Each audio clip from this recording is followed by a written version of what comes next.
Hello, I'm Isaac Hayes III, founder and CEO of Fanbase. And right now, we're accepting investors in our $17 million round to revolutionize the future of social media. Today, for just $399, you can own 60 shares of stock in Fanbase at $6.65 a share. Go to startengine.com/fanbase and invest today. While the big platforms have grown too massive and disconnected from their users, Fanbase is building a platform where creators and users truly come first.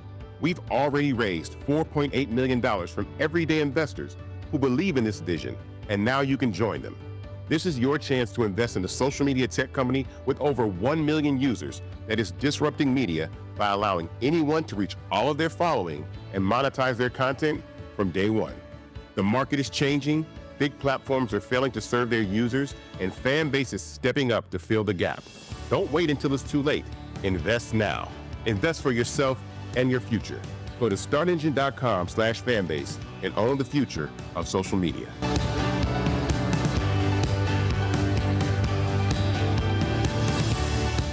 Folks, Black Star Network is here. Hold no punches. I'm real revolutionary right now. Support this man, Black Media. He makes sure that our stories are told.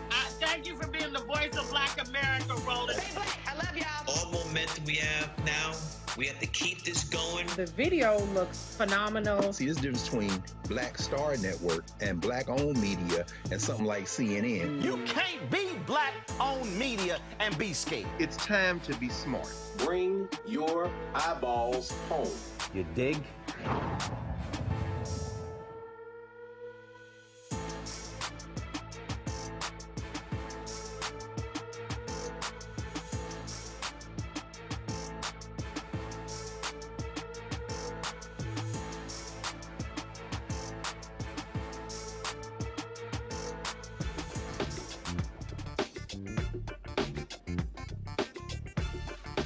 Today is Monday, February 10th, 2025, coming up on Roland Martin Unfiltered, streaming live on the Black Star Network. The head of the United Nations AIDS Agency has warned that we could see a major increase in HIV infections and deaths due to the pettiness and shameful actions of Donald Trump in freezing foreign aid for HIV programs. Some MAGA farmers are discovering that they have voted against their own interests. You effed around and now you're finding out Trump did not care about you. A MAGA supporter attempted to challenge Connecticut Congresswoman Jahana Hayes during a town hall meeting about government spending. But things did not go too well for him. Congresswoman Barbara Lee will join us to discuss her bid to become the next mayor of Oakland. Also, a Texas state rep will explain why he believes Texas Governor Greg Abbott's school voucher program is an absolute scam.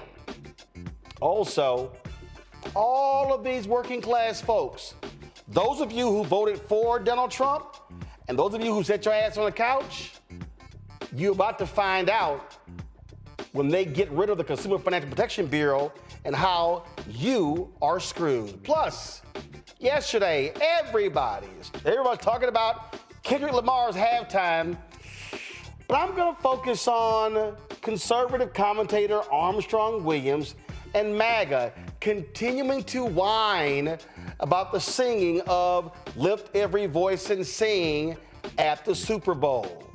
Yeah, I got something to say. It is time to bring the funk on Roland Martin Unfiltered. On the Black Star Network, let's go. He's got it. Whatever the miss, he's on it. Whatever it is, he's got the scoop, the fact, the find. And when it breaks, he's right on time and it's rolling. Best believe he's knowing. Putting it down from sports to news to politics. With entertainment just for kicks, he's rolling. It's on go, roll, roll, y'all. It's Roland Martin, yeah. Rolling with Roland now. He's funk, he's fresh, he's real, the best, you know he's Roland Martin now.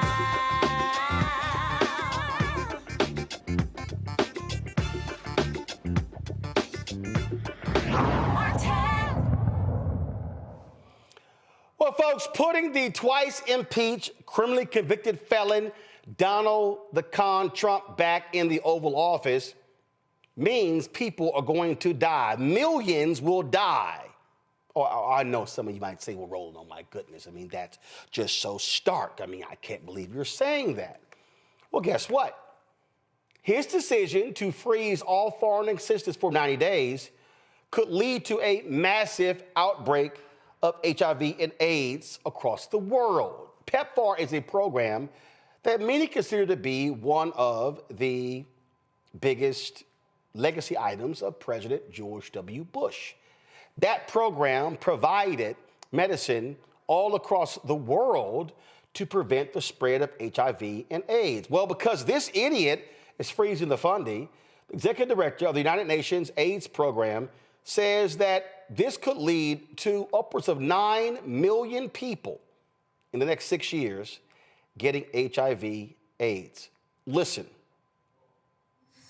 This piece, this contribution by the American government through PEPFAR and through Global Fund is pulled out, stops. Our estimate is that in the next 5 years, we could have 6.3 million AIDS-related deaths, 10 times more. This will cost lives. If the American government doesn't change its mind and maintain its leadership, people are going to die because life-saving tools have been taken away from them. And from what I have heard, I have not yet heard of any European country committing to step in, but I know that they are listening and trying to see where can they come in, because they care about rights, about humanity. Y'all hear that? How many deaths now? I don't hear the pro-lifers. I don't hear the pro-lifers saying anything. Where's Franklin Graham? Where's Eric Erickson? Where's Ralph Reed? Where are these people? Folks, almost $400 million is allocated to countries including Uganda, Mozambique, and Tanzania. In addition to that, the Vatican, of all places, the Vatican is warning about what we're seeing. The Vatican is saying that these callous decisions to cut these funds is going to lead to significant problems. I'm gonna pull this story up in a second. This is from the ABC News. Pope envoy worried. Give me 1 second. I'm going to show it to you. Here we go. Pope's envoy worried about over USAID cuts, U.S. migrant crackdown. The Vatican's charity is voicing outrage at what it calls the reckless and unhuman U.S. plans to gut USAID. Now, let me help y'all out. You know, they are real good. They are real good. The conservatives, Republicans, are real good at embracing the Catholic Church's position on abortion. But y'all notice they never, ever talk about the Catholic Church's position on the death penalty. They never, ever talk about the poor. Oh, you never hear that. See, these are fake Christians. These are people, they literally would rather support billionaires. Last I checked, Jesus didn't talk too good about the rich. But they will cut things to help the poor, and they never want to bring those things up.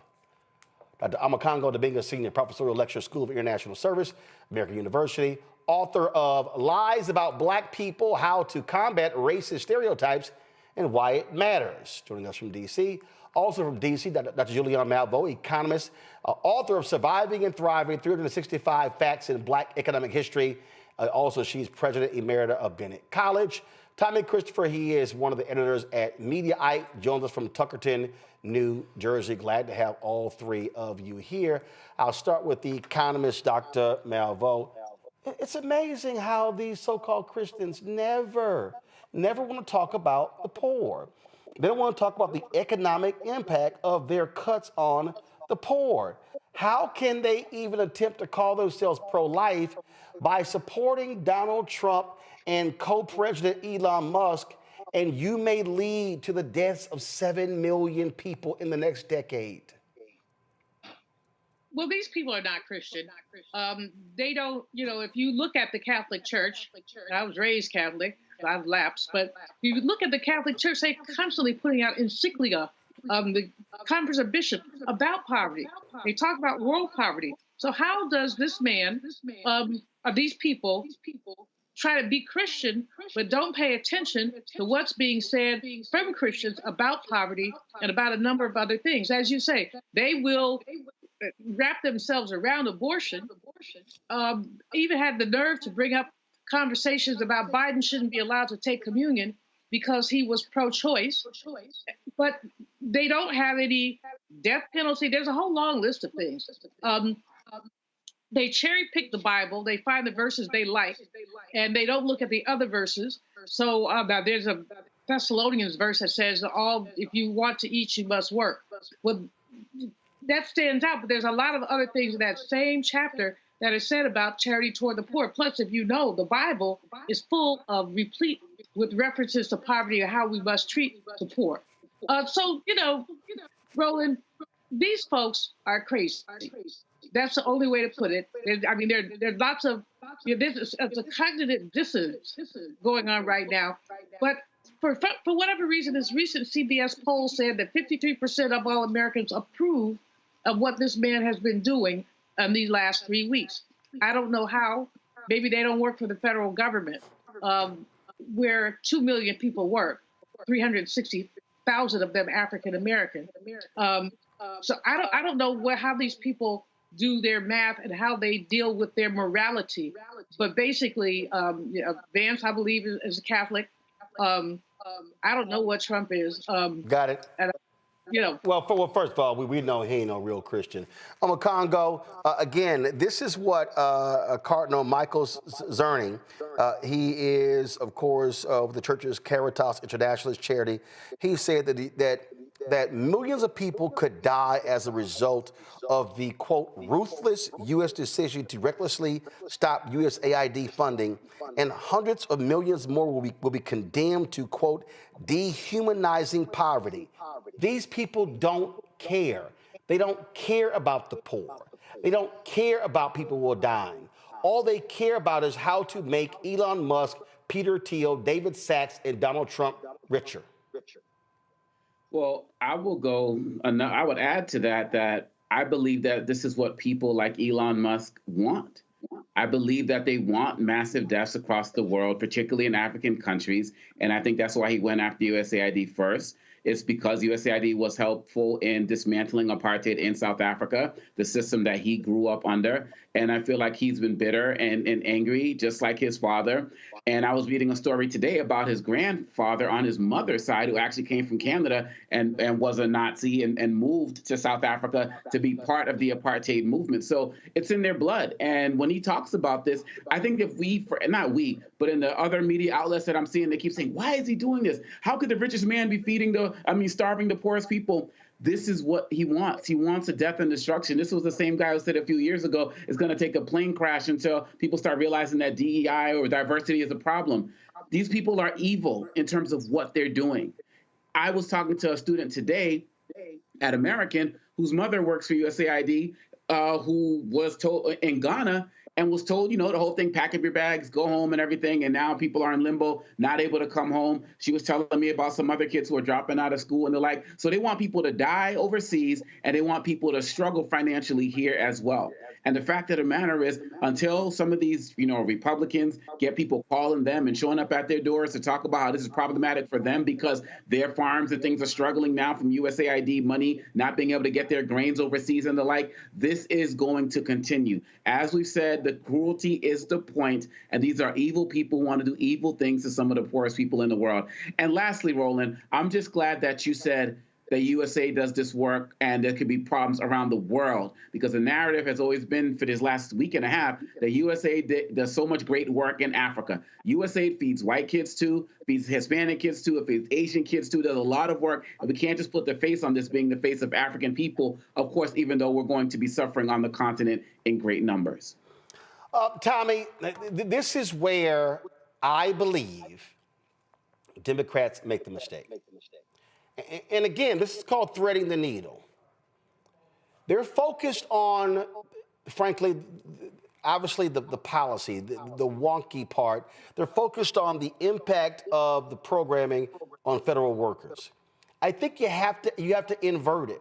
I think you have to focus on this is going to be the impact on the people if these cuts are made, and a byproduct of that impacts the employees. I think when you talk about, and Julianne made a point about that particular poll, American workers, it has been just put in their head, oh yeah, we don't need these people. Oh yeah, cut 500,000, cut 1 million, and we won't lose anything. You're playing into their hands going at from that part. And I'm not saying you are ignoring the federal workers, but I think you have to drive home the impact on the people affected by the cuts first. Yeah, it's funny. I think it's a little bit academic at this point to talk about what Democrats can do, because I keep trying to tell people there's really nothing anybody can do. I mean, maybe in the midterms we can take the House back, but it's like you said, all we can do is talk about it. And like they say, talk is cheap. And I'm really glad that you brought up the phrase "the cruelty is the point," because that is true. But I really think we need to think of a new phrase, because I don't think that quite gets to it. It's not just. I mean, it's not just like a cruelty. It's just, like you said, it's 6 times as many people are going to die from this, and this is not a bug to them. It's a feature. They revel in how cold-hearted they can be to people who aren't like us. Well, that's why what I'm trying to say, you have to be more stark in your language. Yeah, well, and what I'm saying is, and so it's a couple of things. Stark in your language when we say 7 million will die. You don't come back from death. You challenge them on their core. You're not Christians and you're not pro-life. Those 2 points.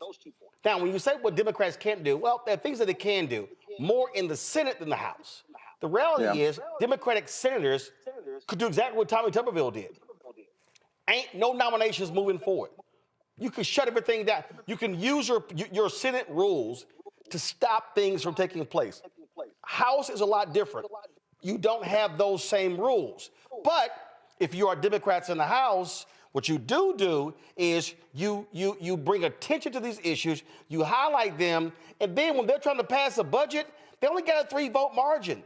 Okay? They can't afford 4 people saying, I'm not going to vote for it. So you hold the line there, but you have to put a face on the evil nature of what they're going to do, and that means narrative. That means storytelling. We discussed it last week. If I'm Ken Martin, I'm sitting here telling my state chairs, you begin to highlight what's happening in your state with the cuts, the cities and the towns and the people, whether they are red or blue, who are going to be impacted. You got to put a face of the pain. You have to put a face to the pain and not just talk about the pain. Yeah, that's true. But another problem that Democrats have is it's not just communicating effectively, but it's the style. They very often they speak in these sort of like workshopped kind of practiced phrases, and they don't really speak from the heart. And I know that Trump seems like a big idiot to us, but like to people who like him, they think he's being honest because he doesn't think before he talks. He just says shit. And if Democrats could learn how to sound more like they're just, saying what's on their mind and not something that they practiced for their TV hit or practiced for their speech on the floor, I think that would also be more effective. And it's like you said, part of it is laying out the stakes starkly. And what happens then is, if somebody goes on MSNBC and says, hey, 7 million people are going to die, then the serious people will be like, oh, you're being hysterical. 7 million people are going to die. How dare you say that? How dare you attack their Christianity? But this is the thing. you speak from the heart and you speak, like you said, lay out the stakes starkly, yeah, that can make a difference. But I want to stress again, the time to make a difference really was back in November, and a lot of people messed that up. Well, of course they did, Congo, but again, sure, elections have consequences, but there's a way for you to do this. And I just think that what you do is you challenge them at their core. You hit them on the Christianity. What you do is you use social media and say, where you at, Franklin Graham? Where you at, Paula White? Where you at, Ralph Reed? Start calling these people out. Again, part of the piece here is that you have to be focused on messaging is tied to narrative and storytelling. And when you begin to put a face to the issue, why did Dr. King want to have a poor people's campaign and to build these shanties on the mall in Washington? He said to put a face to poverty. He wanted that to be in their faces. He wanted them to see that every day they came to the U.S. Capitol. And this is what I'm saying. You can't put a face on the problem if your entire conversation emanates from Washington, D.C. No, that's right. And in addition to saying putting a face on it, many of these faces that they put on it are going to have to be white faces because many people are not moved or actually enjoy seeing Black people struggle on some levels. You're talking about the Christianity piece. Well, one area you're going to be able to tie the "you're not a Christian" piece to very soon is going to be the Department of Education. Tie faces to that, because when funding dries up or gets stolen or redirected towards tax cuts and the like, and kids are not going to get their funds for disability services or their IEPs, the individualized education plans, they're not going to get food in their schools and things like that. Those are going to be real people struggling in rural areas and city areas across this country. Where's the humanity? Where's the feed the poor? Where is that? And have these people speak. We're already seeing so many videos on so many spaces, Roland. You share them, I share them, of people who are dealing with stuff in real time right now. Grab those faces, Democrats. Put them up there. Call out people's Catholicism. Call out the Christianity. And like Julian Bond said, Dr. Madison always talked about it all the time, these cafeteria Christians, right? Picking and choosing what part of Christianity they want to talk about. Use these faces and call them out. But it has to be a diverse group of faces, because just Black faces excites them or doesn't work at all. But this is why, again, when I talk about narrative and storytelling and using things against them, Julian, this is where you say, Catholics, your leader is calling out Republicans. Your leader, the Pope, is calling out Donald Trump. Your leader is calling out MAGA. Republicans always beat Democrats over the head with what the Catholic Church and how the U.S. Conference of Bishops feels when it comes to abortion. Beat their asses with this. The Catholic Church has issued all kinds of statements about poverty, in particular, about health care. They have issued statements that we should be using. Democrats are just so poor at messaging. I don't understand why. We have had the dollars. I mean, Kamala spent $1 billion, but the messaging didn't stick. When I went back and looked at her economic plan at the end of the campaign, I realized that she was talking to wonks. She was talking about public policy in a way that Pookie and them don't get. So it wasn't so much the allegation that 20% of Black men voted for the Orange Man, but the other piece of it was that how many people stayed home. The message did not resonate. Democrats have enough money, enough brain power to get a message that resonates. And Oma Congo is absolutely right. We also have to make sure that we tell the story, that we tell the story with diverse faces. Quite frankly, there's so much anti-Blackness in this country right now that if the messenger is Black, it's likely to run some people the other direction. But get some poor white people, get some poor white people, a white woman who's going to see her children not get food, and let her tell that story. And she's probably a maid somewhere. She's working in a hotel, making minimum wage at one of these Yotel motels, not the Hyatt, but maybe the Hyatt, I'm not saying. But anyway, get some white faces. I don't know if you all saw this. There's a video of a Latin woman crying, saying she voted for Trump because she never we actually played it on the show. Okay. Yeah, we played it on the show. So I don't. Listen, I've always said, use the examples of people impacted in the brokest, sickest, whitest, reddest parts of the country. Mm-hmm. To me, that's what you have to do. But if you're not telling your narrative, you're not going to be winning. Hold tight 1 second. I got to go to break. We come back. We're going to talk about how, yes, these white red state farmers, oh, they're shedding orange tears because of tariffs. Hashtag we tried to tell you. You're watching Roland Martin Unfiltered right here on the Black Star Network. What's up, y'all? Look, Fanbase is more than a platform. It's a movement to empower creators, offering a unique opportunity for everyday people to invest in Black-owned tech, infrastructure, and help shape the future of social media. Investing in technology is essential for creating long-term wealth and influence in the digital age. The Black community must not only consume tech, we must own it. Discover how equity crowdfunding can serve as a powerful tool for funding Black businesses, allowing entrepreneurs to raise capital directly through their community through the Jobs Act.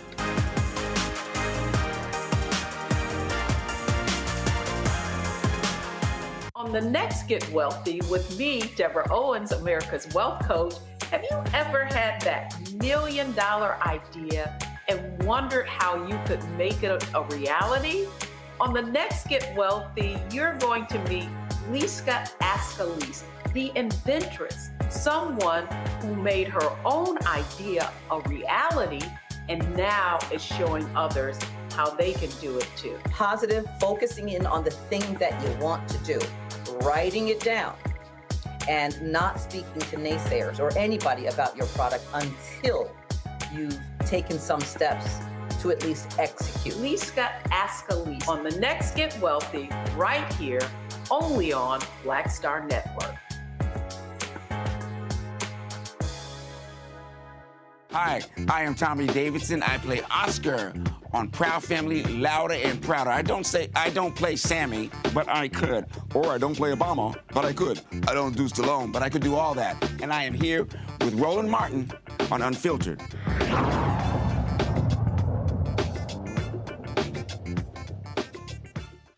Folks, she is no longer in Congress, but it doesn't mean that she is tired of being a public servant. Former Congresswoman Barbara Lee has thrown her hat in the ring to become the next mayor of Oakland. Oakland, of course, had a recall effort. The mayor there was recalled. In addition to that, you also, of course, have seen that former mayor get indicted. All kind of drama happened in Oakland. And so former Congresswoman Barbara Lee, of course, former aide to Shirley Chisholm, joins us right now. So I'm so used to calling you Congresswoman, I'm gonna keep calling you Congresswoman. How you doing? Hey, Roland, I'm doing good. How are you? So you decided not to go to Oakland and chill out and go to art shows and go to concerts and stuff. You're like, you know what? I got more stuff to do. Roland, we can do that in Oakland, you know? Oakland has some wonderful artists, wonderful concerts, and the glass half full has to be brought forth about Oakland because this is the home of the Black Panther Party, home of the Black Labor Union movement, Brotherhood Car, Port of Pullman. It's the home of so many great people that and artists and activists, but we have to show the half glass full. And so, you know, I decided after 2 months of trying to decide that I did want to run for mayor. It's a challenge. The budget's a challenge. We have a lot of issues, but you know what? Every place I go in Oakland, it's the same issues: public safety, housing, economic development, jobs, and of course, transparency. So when you hear the same issues coming from different parts of our community, then I think there are opportunities to bring people together to lead and to deal with the challenges, but also to move forward with a unified One Oakland. You know, but you're also following in the footsteps of your former boss, my alpha brother, the late Congressman Ron Dellums. When he retired from Congress, he went back to Oakland and he ran for mayor. Well, remember, Ron waited about 7 or 8 years before he made that decision. Right. Thank goodness I was able to make this decision. I mean, it just happened that this mayor's seat became open as a result of a recall. And so I think coming from Washington, D.C., having delivered billions of dollars, mind you, to my congressional district, the 12th, which Latifah Simon is carrying forward in a very, really aggressive, assertive, and compassionate way with strength. She's a warrior woman, and so she's just took the baton and she's moving forward. And so I'm going to work with her very closely and with our senators, because we don't know whether or not there's going to be a federal government, unfortunately, left. And so, yes, I want to work locally now because so much is happening on the local level, and so many people who have been shut out of having a seat at the table, Roland, in Oakland, I want them to have now a seat at the table. Now, obviously, there's so much attention that's focused on San Francisco and not Oakland. You know, what do you want to deliver? What do you want to bring if voters entrust you with the mayor's office? Well, the first issue that everyone is talking about is public safety. And we passed a measure in Oakland, Measure NN, that set forth a plan for comprehensive public safety. Yes, it was about policing, more police officers, but you know what, Roland? The majority of people who voted for this want to have our violence prevention efforts that are coordinated with the police department, ceasefire, macro, mental health interrupters, ambassadors. So Oakland is ready for a comprehensive public safety plan because the crime rate is going down. And that's because we have ceasefire, we have young people, we have people preventing crimes from happening. So we need to take that to scale and follow what that ballot initiative asked for. Secondly, housing. When we have a huge unsheltered population, the majority of which are Black, Roland. And so we've got to do housing differently. Oakland's a high-cost area, but there are ways that we can add to our already very strong plan to prevent evictions and prevent people from becoming homeless. The rate of homelessness is going down, but it was so high in the first place. So we've got to keep it going down, but also make sure people have transitional housing, the services, the housing and permanent housing. But also, Roland, they need a job, and they need job training and job placements. And so we have to expand our housing strategy to include that. Also, economic development. People in downtown Oakland, our small businesses are shutting down. Companies are shutting down because they don't feel safe. And so downtown Oakland is a beautiful area, and we need more foot traffic. We need more restaurants that are being patronized. And so everyone is talking about how do we get more people coming to Oakland to patronize our small businesses especially, and to feel safe. So it's public safety, it's housing, it's economic development, and of course it's jobs and it's transparency and government accountability. When you talk about safety, you know, one of the things that we heard throughout the Black Lives Matter protest movement, when people were talking about defund the police, we saw how they turned that into a boogeyman. People were not saying that no police. Some people were, but most people were not. What they were saying is you can't have 50, 60% of a city's budget going to police and you not deal with the mental health issues, sending cops to calls and where's mental health. And using police to focus on parking and things along those lines. And so for you, how do you envision public safety and the resources that go to law enforcement? Or do you see it not as, hey, let's keep funding the police department, let's fund public safety, which means beyond just police? Yeah, Roland, thanks for asking that question. And let me tell you, I mentioned the measure that was passed, Measure NN. That laid out a comprehensive public safety strategy. You know, 70% of our budget goes to police and fire. And so 70% of Oakland's budget goes to police and fire, which is on par for a lot of major cities in America. Yeah, but you know, the strategy is important. Yes, we need police officers, and we can't police ourselves out of the crime that's occurring in Oakland. What we need and what voters voted for was the strategy that included macro, which is a mental health strategy that's incorporated into the police department, where mental health volunteers and professionals go out and address the mental health needs of people that are about to commit a crime. Then we have ceasefire, which really is crime prevention. And these are young people that go out on the streets and they prevent crimes from being happening. I was able to fund through earmarks different programs that of young people who know the streets really well. And they know how to go out there and stop the crimes from being committed. And so it's comprehensive. And so we can't, as I said, police our way out of crimes happening, but we can certainly prevent crimes from happening and use police force for policing. And so I'm proud of people in Oakland, wherever they live, whoever they are, whatever their background, they see policing as part of a comprehensive strategy that includes the mental health, the macro strategy, as well as the strategy and policy around ceasefire. Questions for my panel. Omakongo, you first.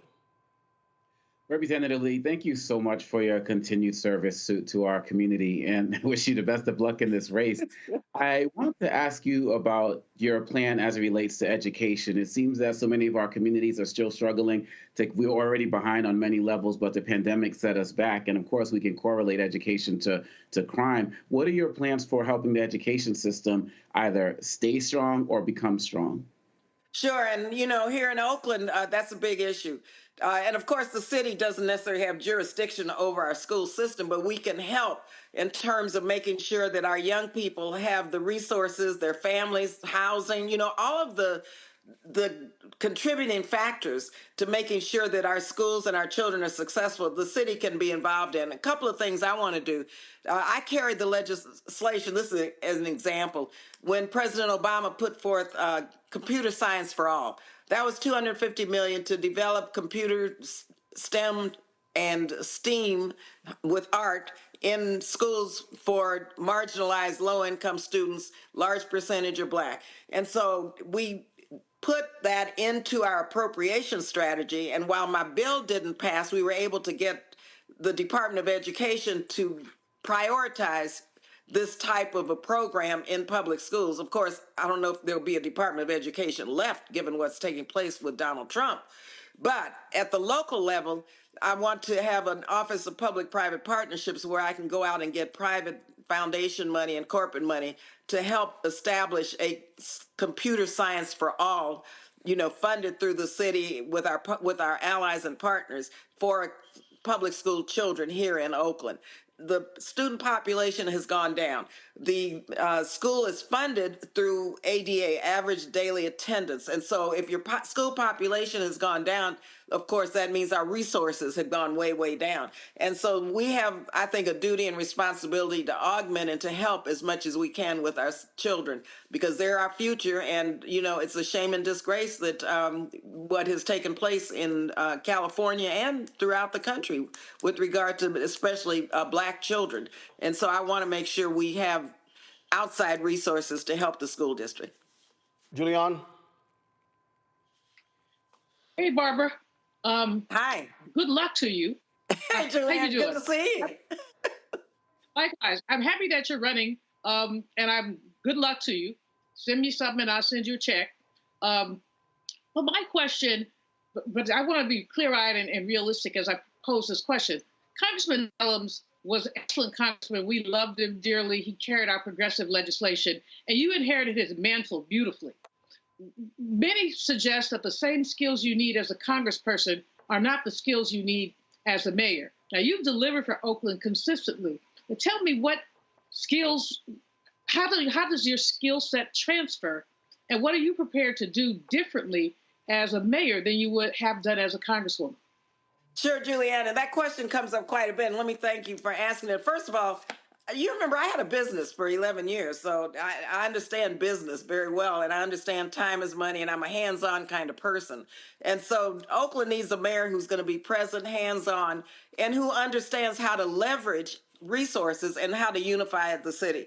I have the support of labor and the business community, the Oakland Chamber of Commerce, for example, the activists, the Black, Latino, AAPI communities. And so we have to unify first. Every sector in Oakland is saying the same thing. And so I think with my leadership skills and background and ability and experience, Yeah, and you know I've worked with George Bush and all of the Republicans in the House and as president to deliver. And so those skills are necessary here in Oakland to be able to bring people together, to listen, and to come up with a unified agenda for a unified Oakland.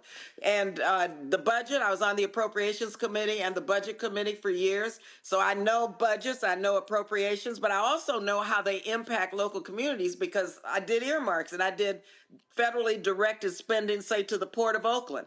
And we just got that $400 million. That's a hub that I want to develop which is perfect for a green industry, jobs industry, economic development. And so seeing it and having worked at the state level, at the state legislature and in the federal government, I'm able to bring people together and allies and public-private partnerships to really put together an agenda of jobs and economic development for the city.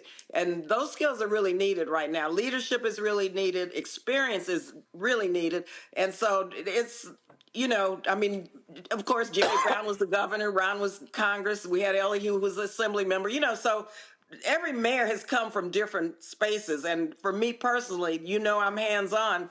And this is about making sure the core services are delivered. As a social worker, I know what advocacy means. I know what it means to develop efficiencies within these departments to make sure they deliver the core services to people. And I know how to look at budgets and determine where there's waste. And where there's waste, we're going to deal with the waste in our budgets and in our city.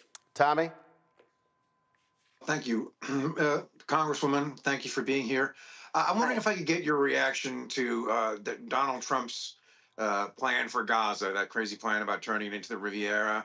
And the second part of my question would be, what's your message to people who stayed home maybe because they weren't happy with Vice President Kamala Harris over this issue? Well, I called for a ceasefire early, so it's no secret where I stand on the Middle East. I think Donald Trump's plan is outrageous. It's despicable. For him to even discuss it shows you where he is. And I'm confident that if Kamala Harris had been president, she would not have called for the displacement of the Palestinian people and establishing a Middle Eastern Riviera like Donald Trump has. Even saying that is despicable. It's dehumanizing. It's a continuation of what Trump's and who he is in terms of the other and in terms of his attempt to establish what he wants around the world in terms of eroding democracies. And I think that we have to wake up and we have to realize that what Donald Trump is doing is eroding our democracy. And what Steve Bannon said early on during the first 4 years of his presidency, that they wanted to dismantle the administrative state. That's what they're doing, and they're doing it within the lens of billionaires and profiteering and dehumanizing people in Gaza, in the Middle East, in Africa. Look at what they're doing, eliminating USAID, just stopping the program I started, PEPFAR, the Global Fund, you name it. So this is part of his strategy, and it's part of his strategy that we have to push back on. All right, then. Well, Congresswoman, certainly good luck in the race. When is the election? Roland, I hope you come out here. It's April 15th, and this is a race, so it's all mail-in ballot. Well, not all mail-in, but the ballots start going out pretty soon. But it's April 15th. It's a quick election, and I hope to see you out here. So the election's April 15th, yeah. And when is there early voting? Early voting, yeah. When does that start? Ballots will drop in the end of March, beginning of April. So people will be voting, and it's a low turnout. Projected to be a low turnout. So we have a great grassroots campaign, door to door, phone banking, texting, raising money. There are limits of $650. So if anybody wants to send a donation, feel free. Anything up to $650 will help. And we're explaining the ballot to people. There'll be a couple of other measures on it. Sales tax increase, a council district will be on the ballot. And so I'm hoping that everybody, especially in communities of color, will get out to vote. You got to get a website where to give. Okay, BarbaraLeeForMayor.com. Or MayorOfOakland.com. Always got to get a site where to give money. Thank you, for reminding me. Indeed. You always got to. You don't do no interviews without hitting that website. Okay, that's what you call media training. I keep.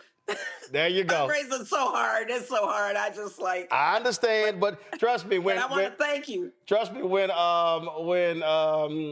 Kristen Clark with the Lawyers Committee, she would come. I would have on Tom Jones. I would have a TV One. And I'd be like, Kristen, did you leave out something? She's like, oh yeah. I was like, Kristen, never leave out the money.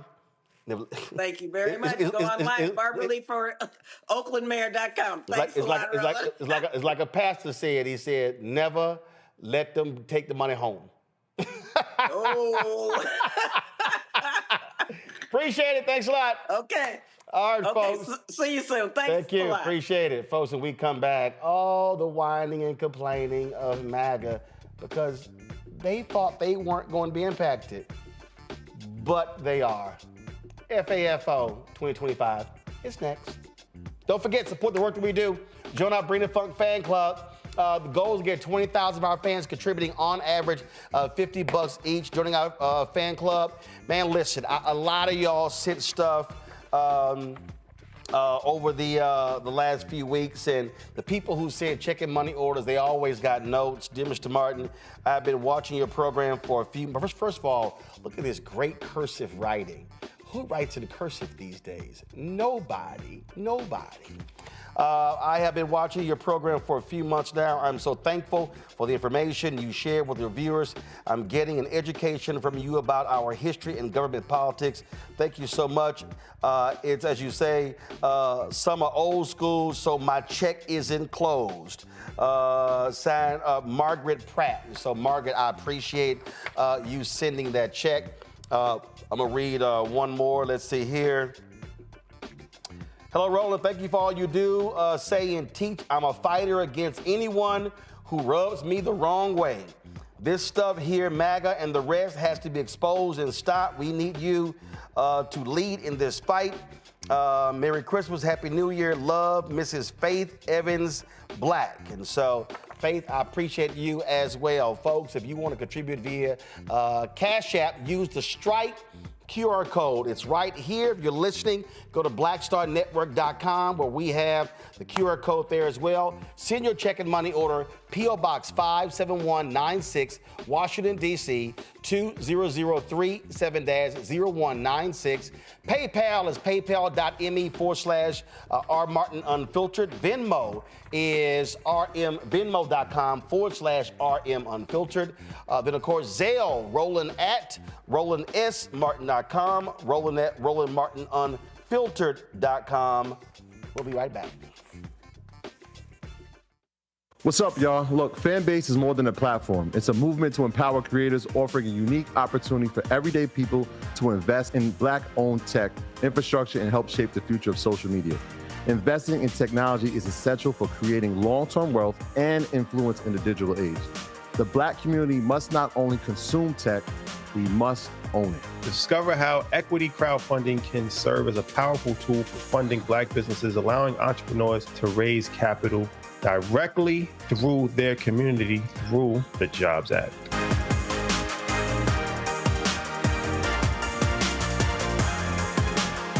Now that Roland Martin is willing to give me the blueprint, hey, Cyrus, I need to go to Tyler Perry and get another blueprint because I need some green money. The only way I can do what I'm doing, I need to make some money. So you'll see me working with Roland. Matter of fact, it's the Roland Martin and Cheryl Underwood show. Well, should it be the Cheryl Underwood show and the Roland Martin show? Well, whatever show it's going to be, it's going to be good.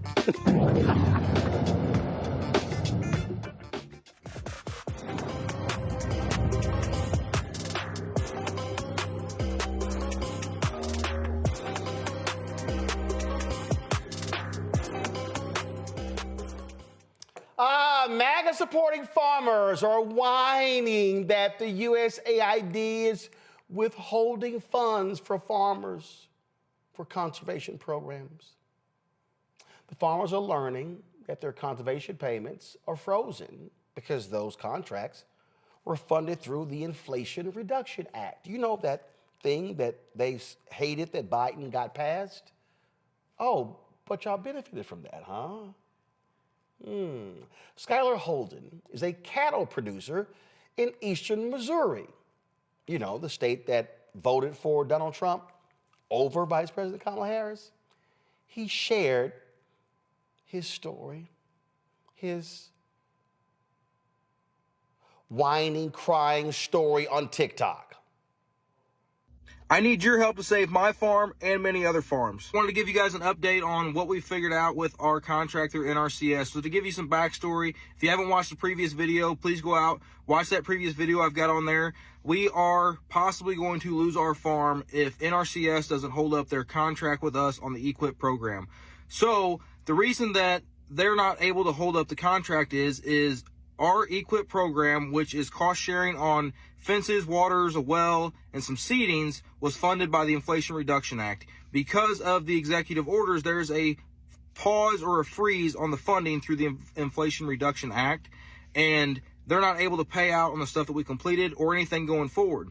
But the issue I have is I've already done a bunch of the work, already paid for the material, already paid for the labor, so I'm out all that cost, and I use my farm operating expenses in order to do those projects, because per contract, I knew that I was going to get cost sharing refunds on the stuff once completed, but now that it's completed, they're saying that they're unable to provide the funds because of the freeze on the Inflation Reduction Act funds. So I reached out to a couple different senators and congresspeople. So I reached out to Ann Wagner's office. I have not heard back from them. I reached out to Josh Hawley's office. I have heard back from him, not from him personally, but from his office. And they are looking into it because they said that this should not be happening.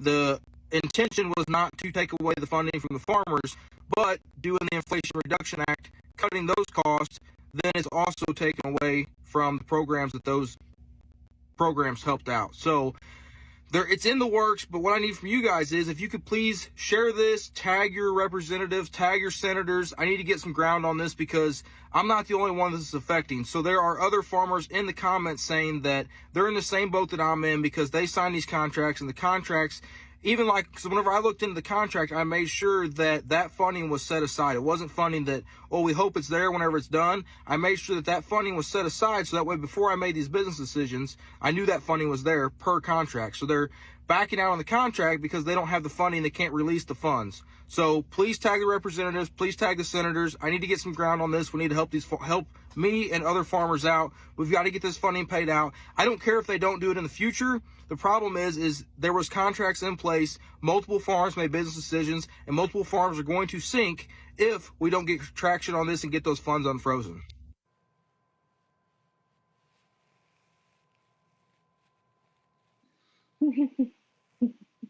You're wrong for that, Roland. I'm just broken apart that, he did all of this work and he's not getting his money.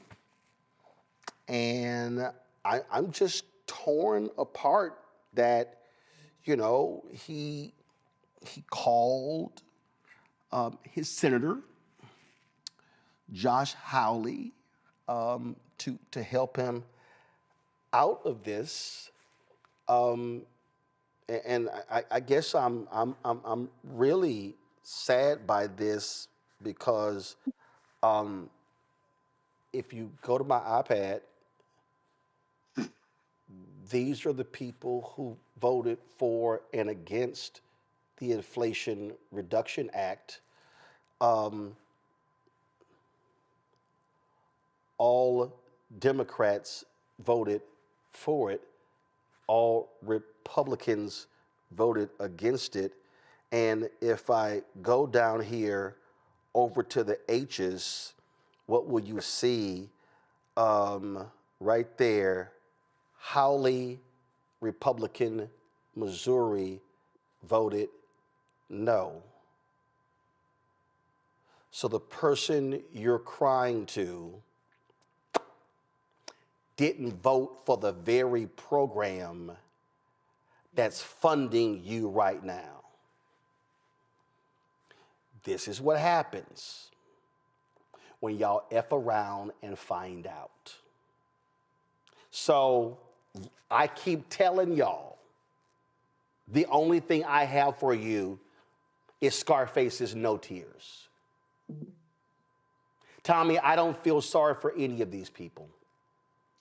Yeah. Will I feel sorry if he loses his farm? No, I won't.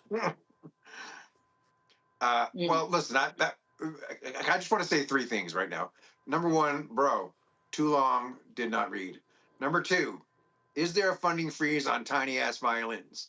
And number three, I thought it was really interesting the way all of a sudden he forgot the name of the person who signed all those executive orders with all very passive voice, like these executive orders got signed, and I don't know how that happened. You know, the humana. It was Trump that did that to you, buddy. But I'm, you know, look, you know, I'm not going to delight in somebody else's misery. And plus, oh no, all that. No. Hey, I'm sorry, and I know everybody. Folk they've been asking me, Roland, please stop cussing. So I ain't gonna use the 4-letter word I really want to use. But damn that, I will delight in their pain. Do you know why? Because they're delighting in the pain of poor people. They're delighting in the pain of migrants. They're delighting in the pain of black people. These are the people who are cheering DEI. These are the people who cheered the January 6th domestic terrorists. These are the people who constantly vote against their economic interest, and then they whine and complain, oh my God, I can't believe this. These are the idiots who go, I can't stand Obamacare, but please don't take my Affordable Care Act. Yeah, no, I mean, look, basically, you know, I just don't want my mom to call me home, you know, for glorying in somebody else's misery. But like, you're absolutely right. My dad won't send me a text shortly saying, keep giving him hell, son. Go ahead, Tommy. Yeah, you know, it makes me want to shake them more than anything else. You know, you know, there was also been a lot of these headlines about people who literally, there's one lady who was on stage with Trump, and now she's like, oh, I can't believe that he's doing all this deportation. Yeah, that was a Venezuelan woman. We showed her last week. Yeah. I mean, you know, I don't want to laugh at him, but I want to, like, here's the thing, like they're playing in your face because Trump and his people will say, we didn't hide any of this. We said we were going to do all this. Julian, I'm laughing in their faces. Me too, Roland. Me too. I mean, I'm petty like that. I'm not petty. Well, maybe I am. But these people are getting what they voted for. If they didn't know, he told them what he was going to do. Not only he tell it to them, he also detailed it. He and his minions detailed it in Project 2025. And then he says, oh, no, that has nothing to do with me. Now, look at the blueprint. Look at who he put in charge of OMB. Look at who will be stopping money from moving if they have their way. So, you know, that little man talking about his farm, you know what? You know what, you and your farm, too, is how I feel about it. I don't feel sorry. You know, at the end of the day, these are people who revel in deportations. They revel in all the things that are happening bad. And then they didn't understand. We're all intertwined in this country. Bad stuff that happens to black folks is going to happen to you too. If you work for the federal government and you voted for that man, just watch what's going to happen. And we could go down the list and talk about all these things. I know a white lady who lives in my neighborhood who has a disabled child. She voted for that man. And now she asked me, I went outside today for something, and she said, do you think that they're going to cut the funding for disabled children? I said, what do you think? And I said, look, I told you not to talk to me because it never turns out right. You know, I don't try to cuss, but sometimes it just happens, like spontaneous eruption. So the last time the lady said something to me, one of my neighbors, she said, you so cold. I said, just tell her not to talk to me, and we'll have no problems. I'll say hello from across the street. Hi, how you doing? But she's wondering, is a disabled child stuff going to be cut? Yes, it's going to be cut, lady. I don't understand what did these people think? He was going to carve out and say, well, we're going to cut this, except for the white people. We're going to cut this. Yes. No, that is what they thought. I'm a Congo. That's literally what they thought. Even these nutcase Latinos, what are you doing? You weren't supposed to take my wife. You're supposed to take them. No, her too. Yeah, I mean, this is the thing. People say this is not what they voted for, blah, blah, blah. This is what they voted for, just not for them.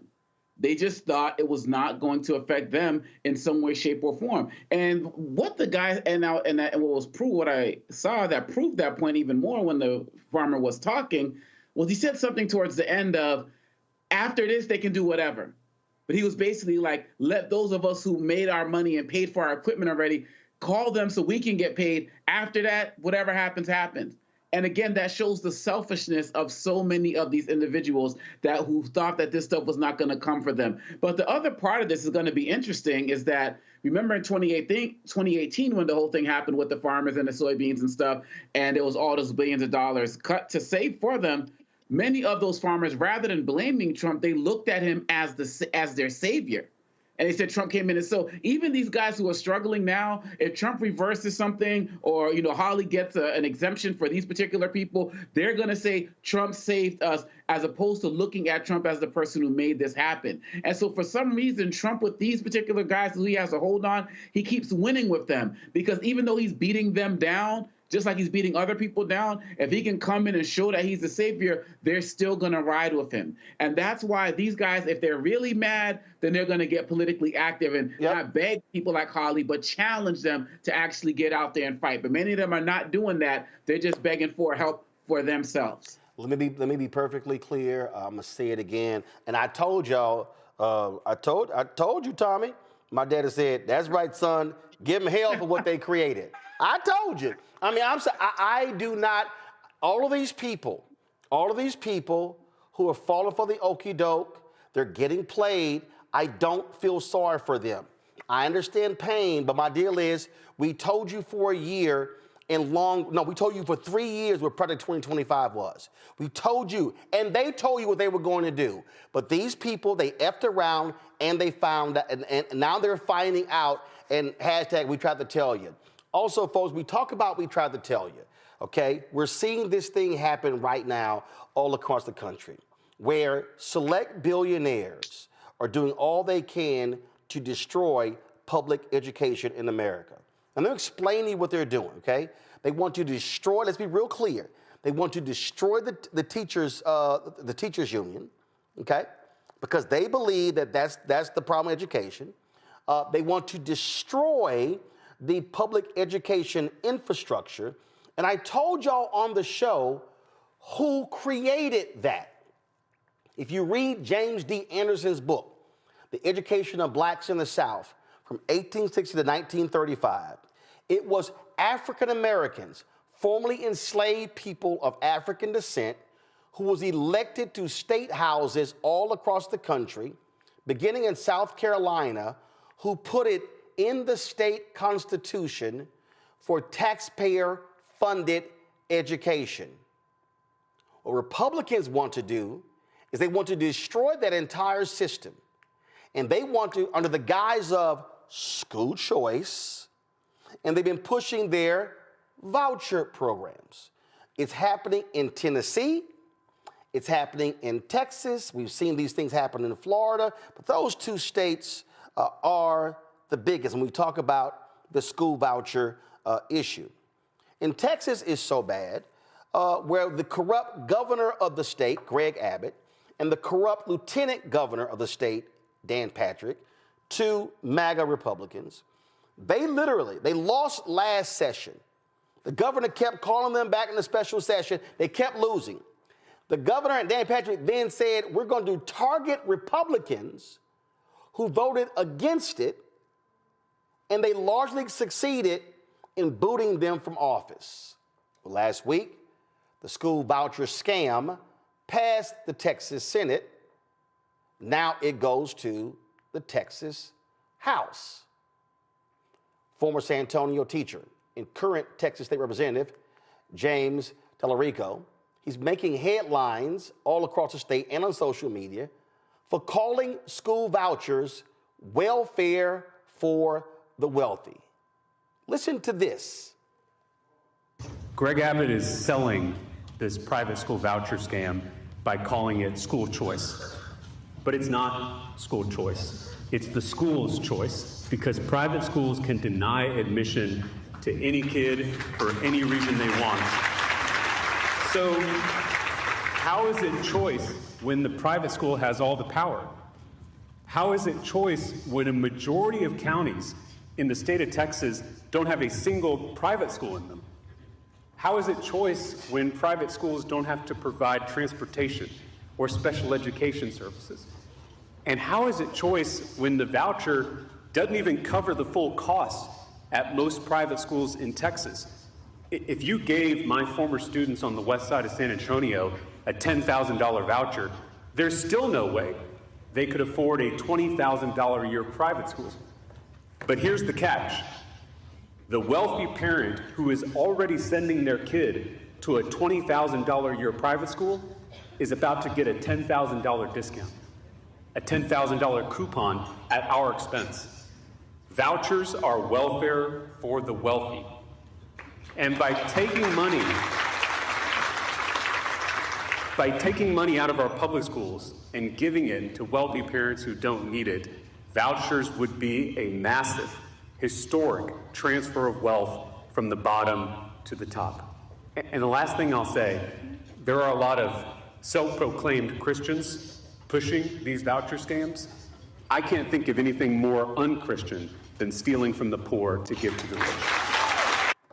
Joining us now is Texas State Representative James Tellerico. Glad to have you on the show. Let me put this in perspective. Several years ago, I founded School Choice is the Black Choice. I've supported charter schools. I've supported African Americans, running charter schools, being in control of charter schools, being in control of the hiring, the contracts, the curriculum, all those different things. I've also spoken at school choice conferences, and I spoke at one years ago here in D.C. And many of them, and the room was mostly white, and they were supporting vouchers. And I said to them that if you are supporting vouchers for suburban white parents, I said, and not for the, let's say, bottom 10% of schools, then you got this wrong. I said, if you truly support vouchers, then you will support them first for who desperately need a better education, as opposed to the top end of folks. And I've been on the record, this initiative in Texas is a school choice scam. I absolutely do not support it because it's not about education. It's not about educating the folks who go to poor performing schools. This is literally about allowing wealthy parents or even middle to upper income, largely white suburban parents who can't afford to send their kids to private school as a way to let them, and it's about gutting public education. That's exactly right. And I'm also a native Texan. Go ahead. Yes, sir. And thank you for covering this. There are not nearly enough media outlets telling this story about what's happening to public education in this country. You obviously see billionaires at the federal level with Elon Musk trying to shut down the Department of Education. And you see billionaires here at the state level in Texas trying to dismantle our public schools. And private school voucher scams are just part of that effort. We've also seen it with demonizing librarians and trying to ban books. We've seen it with this hysteria about critical race theory and efforts to whitewash our history. This is all part of the same coordinated effort to defund and close public schools across the country. And it's important that we know what we're up against. I really thank you for your clarification because, you know, we do have school choice here in Texas.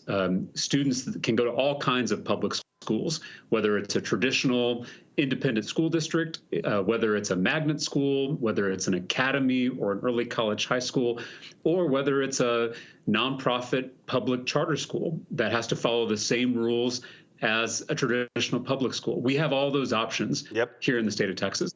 This is an entirely different idea.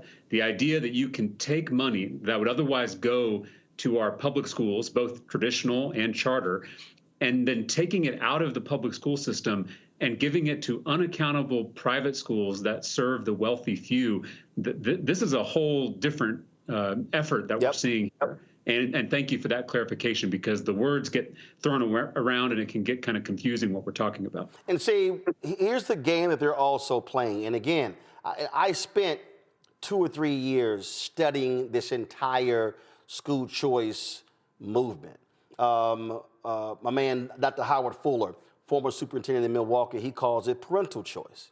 And I spent 2 or 3 years studying it before I decided to go public with the position that I took. And it's all kind of different phrases that you're right, that are thrown around. And I remember it was probably 3 or 4 years ago, maybe it was even longer. Dr. Steve Perry, he has several public charter schools in Connecticut and also in New York. He gave me a call because that was a woman, it was a white woman. She was I don't know what the group she was over. And she was trying to build Black and Latino support for the initial voucher bill. And so he was like, well, I'm not from Texas, so I'll call my man Roland, who is. So he calls me, and we're in a three-way, and he tells me who she is and her organization. And so she starts talking about, oh, this is about improving education. I said, what's the name of your group again? And I pull it up. And so I pull up her organization, the website. I can't remember what it was. And I said, let me ask you a question. Do you know the top performing Black and Latino charter schools in San Antonio? She says, no. I said, do you know the top Black and Hispanic performing charter schools in Houston? No. Do you know the top performing and Black charter schools in Dallas? She says, no. I said, well, I'm not gonna help you with a damn thing. I said, your entire board is white. You don't even know. I said, but you want to ride Black and Latino parents to get this bill passed when you don't even engage with Black and Latino people. I said, so your bill is gonna fail. The reason I know this, I've already talked to the Texas Black Caucus about this, because they hit me saying, hey, Roland, can you explain why you support school choice? I said, your bill is a failure because you won't even rally the existing parents. I said, I know what this bill is about. It's not about the parents and the children. And she was just stunned that I went there. And I said, so I'm sorry. Don't think for a second that you can ever call me to help with this crap. And that's exactly what they're doing. And they target these Republicans. And I hope these rural Republicans wake up and realize that they are about to get screwed. They are about to get just jacked up, because we know, and part of the problem with a lot of these charter schools and school choice, transportation problems, access to them. And so rural Texas, out of all people, they better wake up and say, hey, Greg Abbott and Dan Patrick are playing us for fools. That's right. And a majority of counties in the state of Texas, 151 counties, don't have a single private school in them. And so I don't know how it's choice for the students up in the Panhandle or over in deep East Texas or the Rio Grande Valley when there's not a private school for hundreds of miles around. You mentioned this earlier, that these private school voucher scams have a long, dark history in this country. And the first private school voucher scam was proposed in the Texas legislature in 1957. And of course, the history buffs who are watching your program know that that was just a couple years after the Brown versus Board of Education decision came down from the Supreme Court. And that first voucher scam was a deliberate attempt to resegregate public schools, to allow white students to leave newly integrated public schools to go to white-only private schools. And now history is repeating itself. And actually, I don't know if you saw this, Roland, but the Republican state senator from deep East Texas, this is one of the most conservative Republican senators in the state Senate.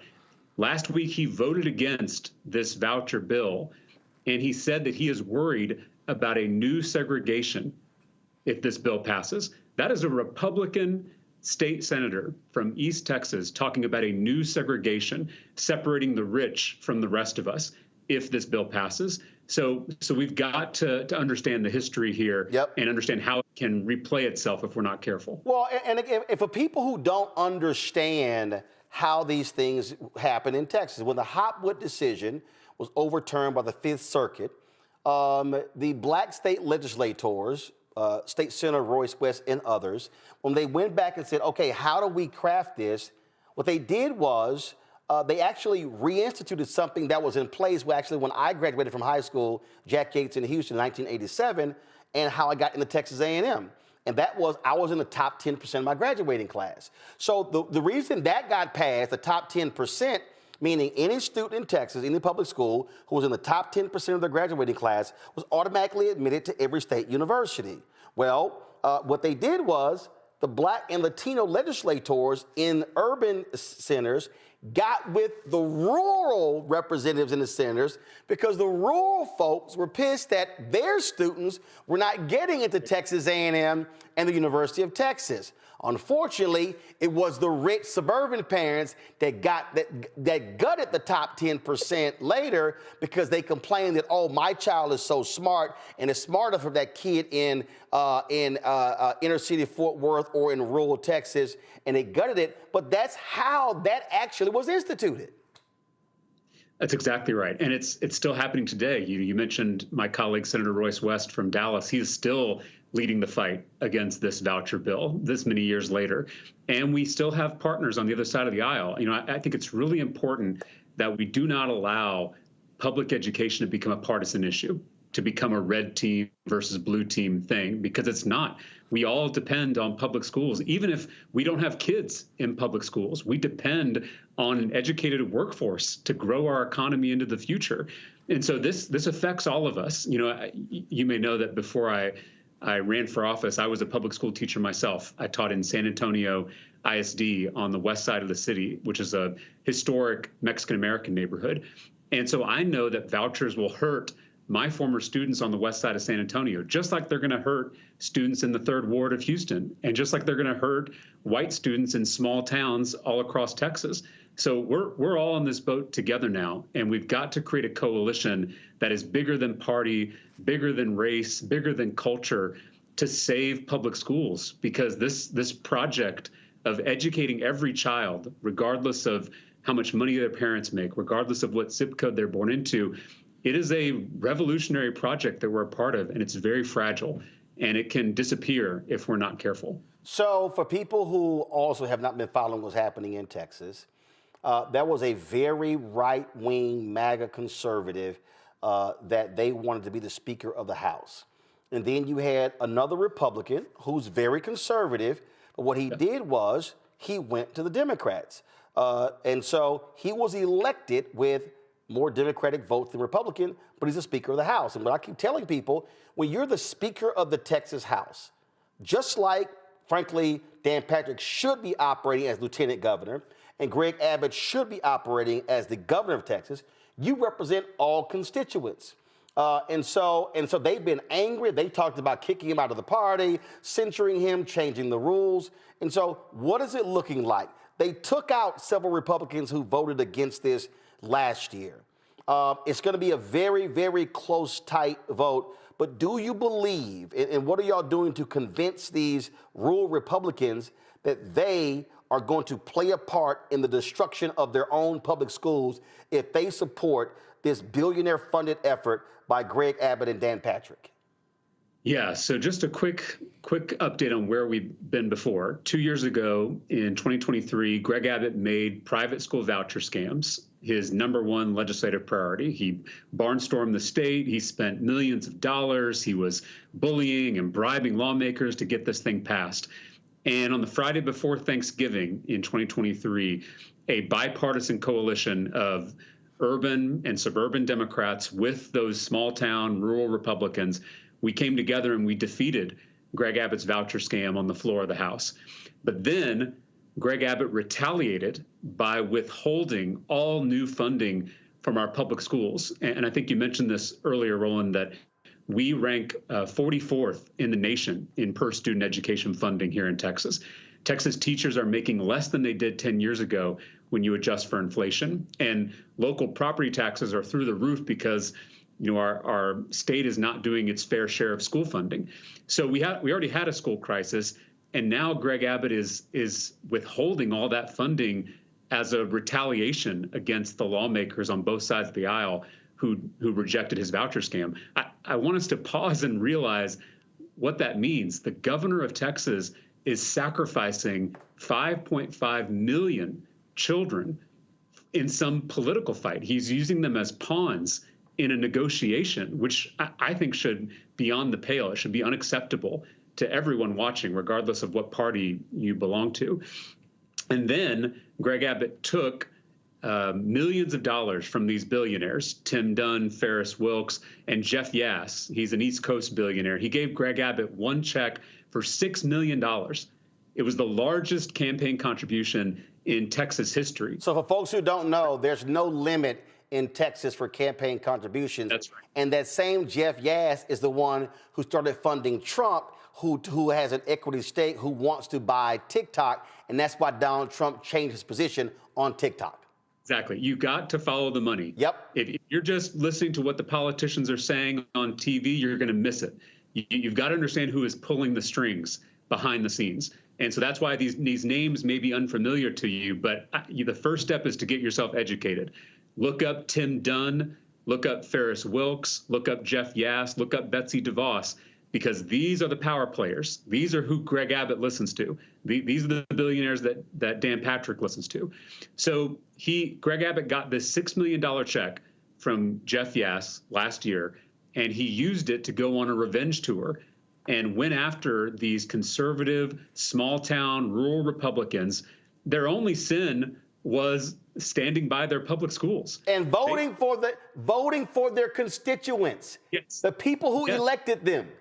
Right, and they vote for all of Greg Abbott's crazy bills. You know, they're lockstep with Donald Trump and Greg Abbott. The only thing they did to anger the governor was voting for their constituents, voting to protect their local public schools. Because, as you know, in these small towns around Texas, these small towns around the country, the local public school is the lifeblood of that community. It's the only pillar left standing. Was it 6 or 7, and he defeated all except one? What was it?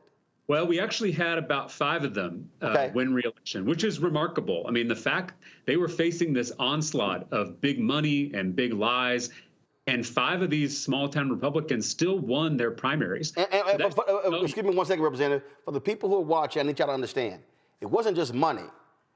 Patrick, Abbott, Ken Paxton, the AG, were going to their districts campaigning against conservative Republicans because he was public.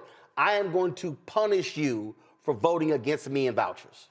But here's the interesting part. When they went to the districts to campaign against these fellow Republicans, they didn't talk about vouchers because vouchers are unpopular. Yep. Right, especially in rural Texas. So instead, they lied about their immigration records. They said they were soft on the border and they wanted open borders. Or this was the line they were using in all their mailers and TV ads. And so it worked on some of these guys, but some of them still won. And I think it's important to recognize that some of these rural Republicans sacrificed their political careers for this fight to save public education. This is not Democrats versus Republicans, because there are Republicans who care deeply about public schools. And so we've got to build this big coalition for this upcoming session if we stand a chance of beating vouchers again, which I think there is a chance if we stay united, if we stay focused, and if the people watching your program right now, if they take the time to call their state reps, call their state senators, call their lieutenant governor, and call their governor, and demand that they put students over billionaires, then I think we can stop this voucher scam once again. Well, and this goes way beyond Texas, because this is Texas, this is Tennessee, this is North Carolina, and that's really what's going on here. And I don't think people understand these are a handful of billionaires who want to completely reshape not just public education, but the state. The billionaires you mentioned, they fund everything. They control Greg Abbott and Dan Patrick. They want to control Texas politics. These people are dangerous. These people are wrong, and they absolutely must be stopped. And this is the beauty that I keep saying to people. You might be a billionaire, but you only got 1 vote. And if more people vote against the interests of billionaires, they cannot win. That's right. And we have to come together, right? They're intentionally trying to divide us because there are more of us than there are of them, right? So if we're all united, standing up for our interests, if we come together across race and culture and religion and urban and rural, if we all come together and stand up for ourselves against these wealthy special interests, then we'll win. And so that's why they have to keep us divided. That's why they've got to be scaring us about librarians grooming children and teachers indoctrinating kids and critical race theory. All this stuff is meant to keep us distracted, to keep us fighting each other. And so we're not fighting them. It's divide and conquer. This is the oldest oldest strategy in the world.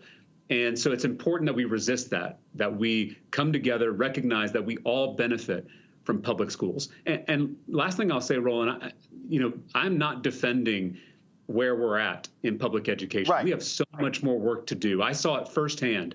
Our schools need so many more resources. Our teachers need to be paid like the professionals they are. We need better curriculum. We need more innovation. We need more experimentation. We need to customize for each student. We've got a lot of work to do.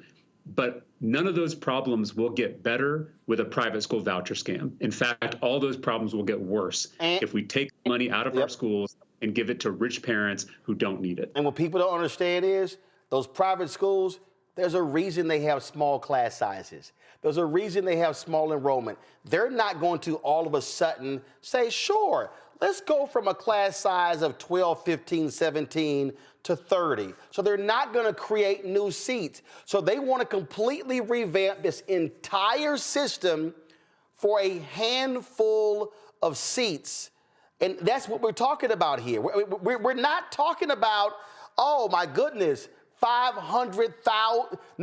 You don't hear the private schools saying, yeah, we're going to create 500,000 new seats at our schools to bring in these students. They're not doing that.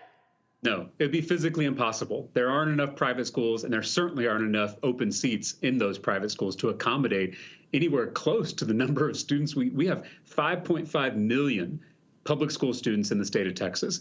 There are maybe 100,000, probably less, open seats in private schools in Texas.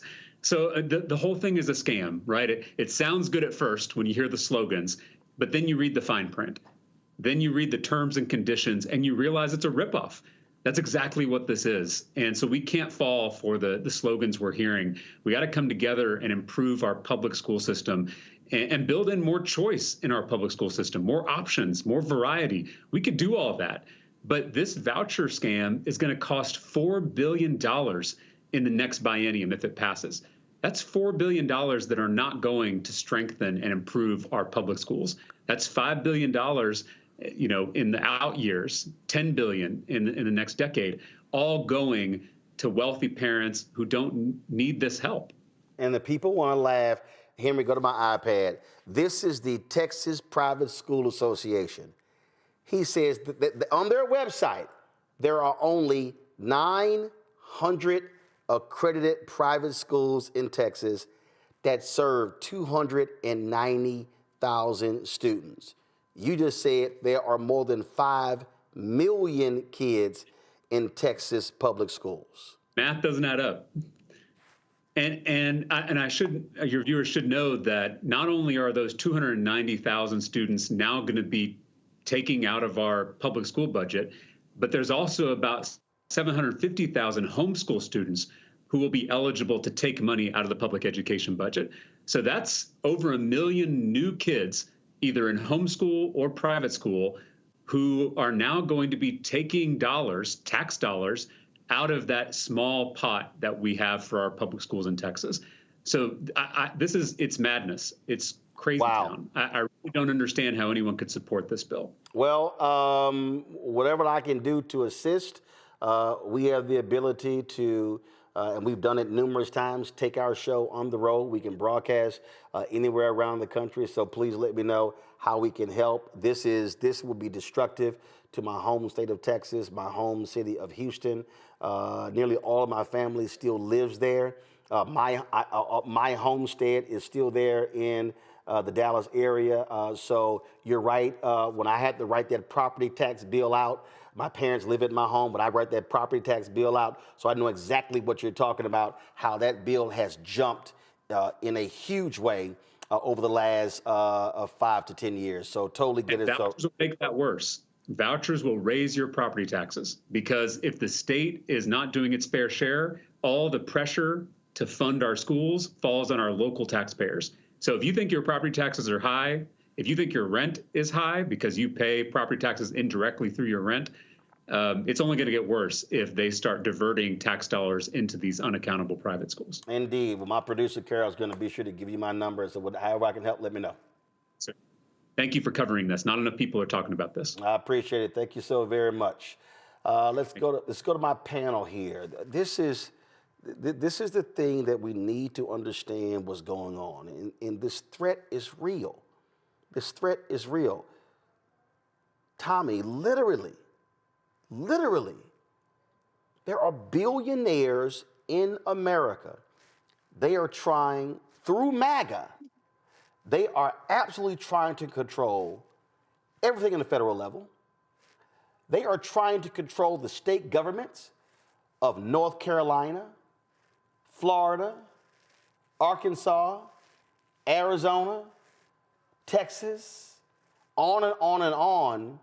And people are getting played because they are creating these groups, trying to make it seem like it's grassroots support. No, this is a handful of hardcore right-wing theocracy, whatever you want, Christian fundamentalist billionaires who want to control the nation. Yeah, it is. It's frightening, and what the representative was saying there. About the way that, I mean, they're getting ready to shut down or go after the Department of Education, and they're looting it is basically what they're doing. And the thing that struck me about their bill is they also have a thing in there where it's like $2,000 for families per child who are homeschooling. And a lot of people are going to go, I'll take that, and then to help with the public school system. But this is the thing, everybody keeps saying, well, this is what people voted for. And it's really hard to argue because literally Elon Musk was out there giving away $1 million a day to get Trump elected. How can anybody act surprised by this? And so, yeah, I'm really at a loss. It's frustrating. I'm really at a loss for what we could do besides wait for the midterms. But this is the thing. Every day that this goes by, what are we in? We're in week 3 right now. Week 3. And look what's happened. So, I mean, I don't know, man. It's crazy. And I feel like even if people get around to wising up and getting off their asses and doing something about it, it's going to be too late. I mean, they got a 6-3 majority on the Supreme Court now. And we're in week 3. And what's going to happen when Trump replaces 2 more justices this term? I feel like the opportunity, we're just going to be fighting this rearguard action forever. It's scary. Julian, we talk about specifically there in Texas. Let me tell you how shameful Dan Patrick was. Dan Patrick tried, and they actually changed their approach because they realized how stupid he was. He tried to initially sell this voucher scam as a tax savings. So here's what they did, Julian. They said, of the money allocated per child, what we're going to do is we're going to give the parent 60% of that. And we're going to keep, for the state, 40%. So, hey, Texans, this is a tax savings. And then the idiots realize, well, the math don't work because we're taking 40% of money, so that's going to be less money to the parent. Then they actually change it. That's how stupid these people are. Julian, you're on mute. Now you're off. Go. I don't understand how these people go along with this stuff. In my mind, as I look at this, a long-term plan is for these oligarchs to have a labor force that is so uneducated that they can basically get over on them any kind of way. Boom. Dumb down the education system. And then dismantle unions, close libraries, eliminate DEI. They got all these people who know nothing. And know-nothings are the people who can be easily led to do some of everything. Then they've got Project 2025 that's about the value of work. What they really is, we don't want a social support system for those who can't. So you'll end up with this large reserve army of dumb, poor people, and I don't mean to call them dumb, but uneducated people who can be led anywhere. This is the plan, is to basically have a population that is so satiated with nonsense, make America great again, that they will take anything in order to, quote, make America great again. And we see it happening. We see it happening time and again. And I hate to go look at Hitler, but that's where some of his stuff started. Looking at curriculum, looking at indoctrinating. And what is MAGA more than indoctrination? It's very, very frustrating. And as the young man who you just had on said, the state senator, you're taking the money, and Tommy, I love your language, I'm gonna steal it, looting the school system. That's what they're looting. And they're doing it legally because we've allowed it, because so many people, again, have been so infatuated by that man, so infatuated with his bravado that they're not looking at what it means to them. When you look at these things, what does this mean to you? Do you have kids, grandkids? Do you care that, and if this continues to be unchecked, we're really looking at creating this mass of people who can't think and will only be led by the ignorant. And right there, Congo's right. They want dumb people. They want dumb people. And they're literally fooling these MAGA idiots. They're fooling them. And I'm like, y'all going along with it? And then you have the people who know Donald Trump is full of crap, who are like, well, I'm voting for the policies. And so they don't care about the less fortunate. They don't care about education. They don't care about any of these things. All they care about is them, their pocketbooks, their interests. And as you heard the state rep, they want to completely upend the entire system for a small percentage of rich and upper middle class people for a handful of private school seats. Absolutely. I mean, Trump said during his first campaign, remember, I love the poorly educated. He put it out there on Front Street for everybody and has lied about nothing. And when he talked about the voucher system, let's also add in Pennsylvania in terms of what they were trying to do up there with the PASS program as well. And I think it's really important that you as media partner with representatives, because this is how we get the word out. I can't remember the last time I heard anything about vouchers on any network in any way, shape, or form. But the way that they try to sell this stuff to the people to get the support of common people or folks on the ground, they lie in every way, shape, or form to make them really think that they have a choice. And like you all said in the interview, a choice what to go to a school you can't afford, or a choice you don't have a car to get access to. I mean, the list goes on and on and on. But they are not going to stop because, again, this is another place where they can, as we say, loot the educational system to get money for these tax cuts.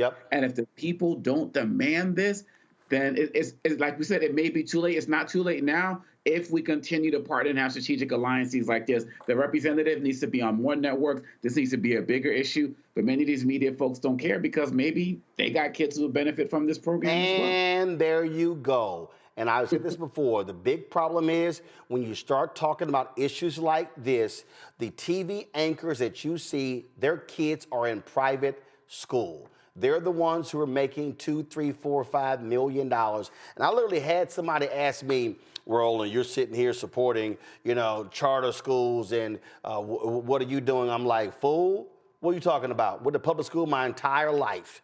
Elementary school, Clinton Park Elementary School, Pleasantville Elementary Magnet School, William Holland Middle School, Jack Yates High School, Magnet School of Communications, Texas A&M. I rode the school bus from the third grade all the way through in college. And so I'm like, don't give me that crap. And so I'm like, I don't want to hear it. And that's what you have going on here. So people need to understand what's going on. This is not just Texas.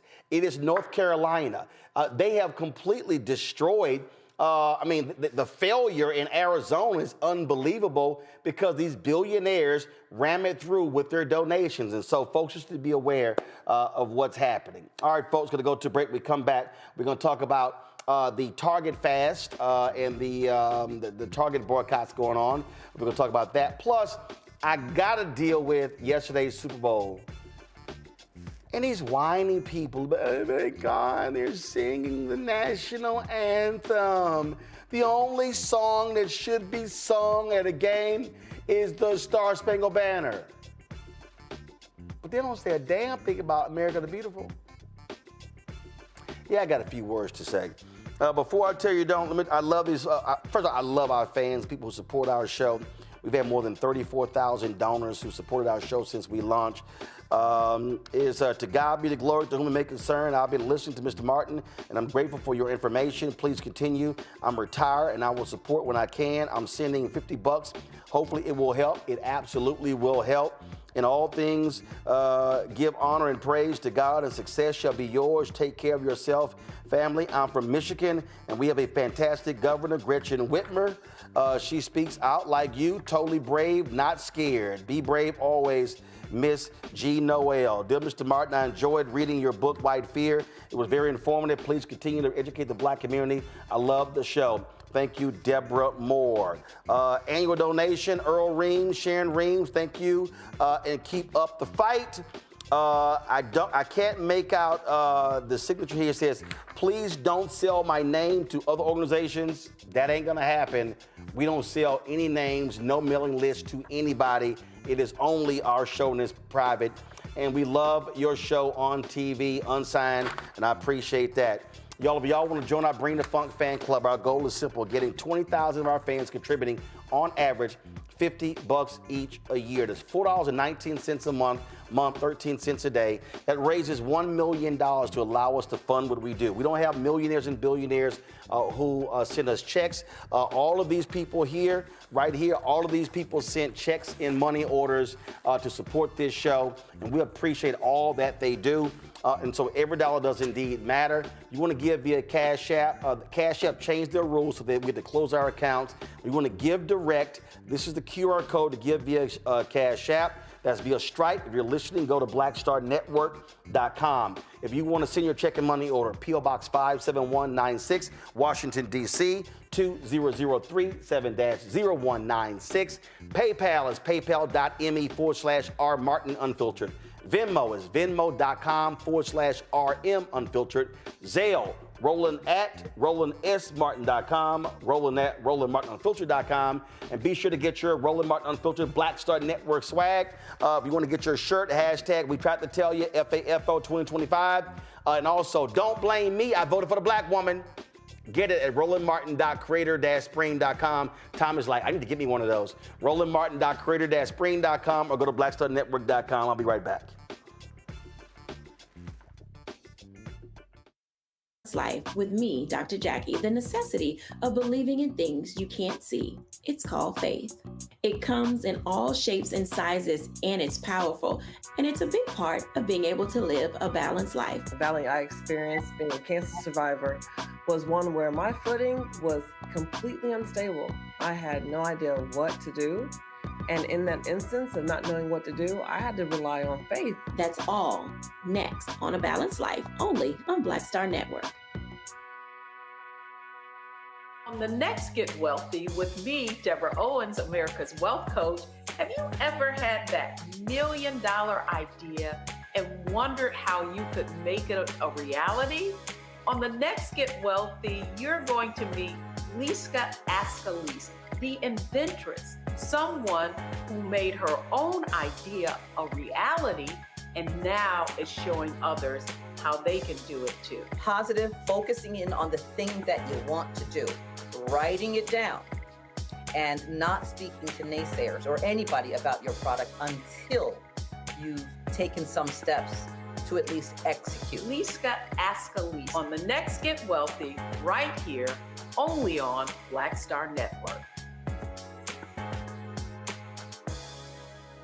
Hey, this is Motown recording artist Kim. You are watching Roland Martin Unfiltered.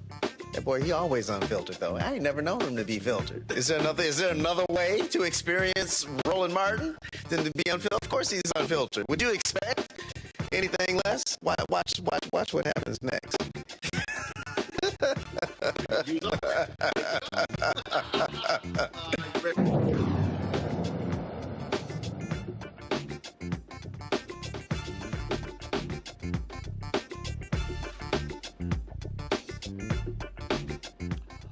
Folks, Pastor Jamal Bryan, of course, who leads New Birth Missionary Baptist Church in Atlanta, has registered so far 47,000 people for their Target fast, which begins on March 5th. Their plan is to fast from buying products from Target and to support those Black-owned businesses with products in Target through their website. He talked about this again in yesterday's sermon. You already know by now that we're walking away from Target. We're walking away from Target. I announced on last Sunday that we were calling a fast for 100,000 conscientious Christians to walk in this journey with us away from Target because they have walked away from our community and walked away from our people. I wanted 100,000 in 1 week. 47,000 people have registered to be on the fast with us. Somebody give God glory. Amen. Somebody give glory. Amen. I want you all, there it is. If you have not already registered, I want you to please make sure that you do it. We are mindful, we are mindful that over that fast, that while we are fasting from Target, we're going to be sending to you, the Black Business Directory of over 300,000 Black businesses across the United States as a viable option and alternative for you to participate in lieu of you abstaining from going from Target. As well as we're going to send you a 40-day devotional, so that while you are fasting, you'll be able to stay focused and stay on target. No pun intended. Stay on target about what is in front of us and what it is that God is calling us to do. All right. Also, folks, during the church service, he spoke about an African American who has a product in Target who pulled him from the church. Let me ask, if I can, Brother Colton Mackey. Now, I want to celebrate this brother. Stand in the aisle, Colton. I want to tell you about this guy. He is a designer of Black Men Smile is the name of his label. And I'm telling you, listen to me. This is a super bad brother. He has his own line, Black Men Smile. It was in 1900. Listen to me very carefully. He was in 1900 Target stores. 1,900 Target stores. He heard about our fast and has pulled his product from every Target store. Come on, y'all. Come on, y'all better show this brother some love. Amazing. You got to think beyond yourself and think about the good of the larger community. I asked him to come today and to do a pop-up shop right in the lobby of New Birth. I told him everything the enemy thought he was gonna lose is gonna come back to him. Y'all ain't saying nothing. And so he's got a Black Men Smile pop-up shop in the lobby. I need y'all to buy absolutely everything. But buy it all, because we want to push him. We're going to put his website on our page so that you'll know, for those of you who are online, how you can support this brother, how you can push him. But how many of you all are going to stand with this brother? Come on.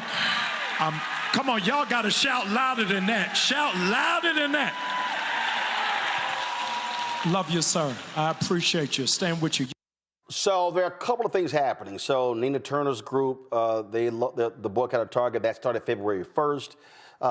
Pastor Jamal Bryant, their Target Fast, if you go to pull up the website, y'all, targetfast.org, begins March 5th.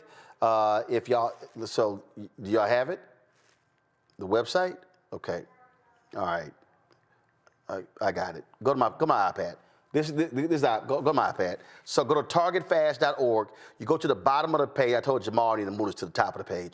If you go to the bottom of the page, this is where you sign up right here. The bottom of the page. As I said, 47,000 people have already signed up, and it doesn't start until March 5th.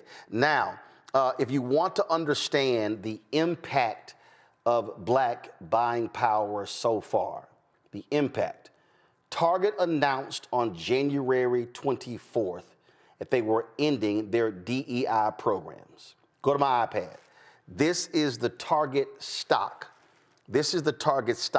You will see right there, that line right there, that vertical line.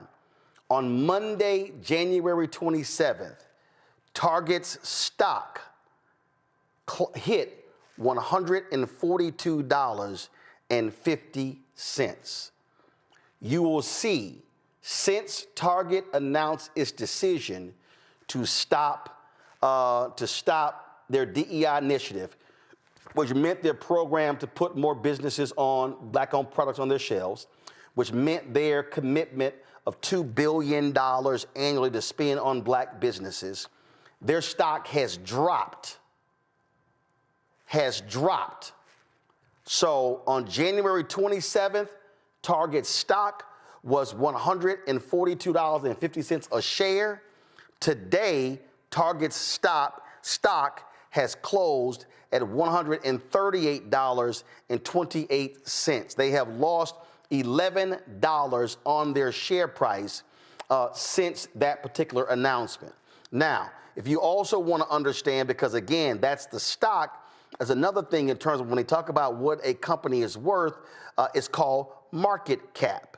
And so again, if you go to my iPad, so if you type in 1 month, and what you will see, I will tap that. This is again, so you see their stock price, on their stock price. Target's market capitalization on that date they were worth $663 billion.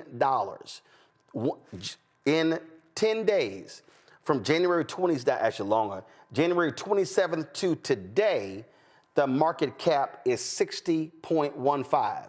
So their stock price has gone down $11 since they announced the end of DEI, and people begin to say they were going to boycott Target. Their market cap has dropped by $3 billion.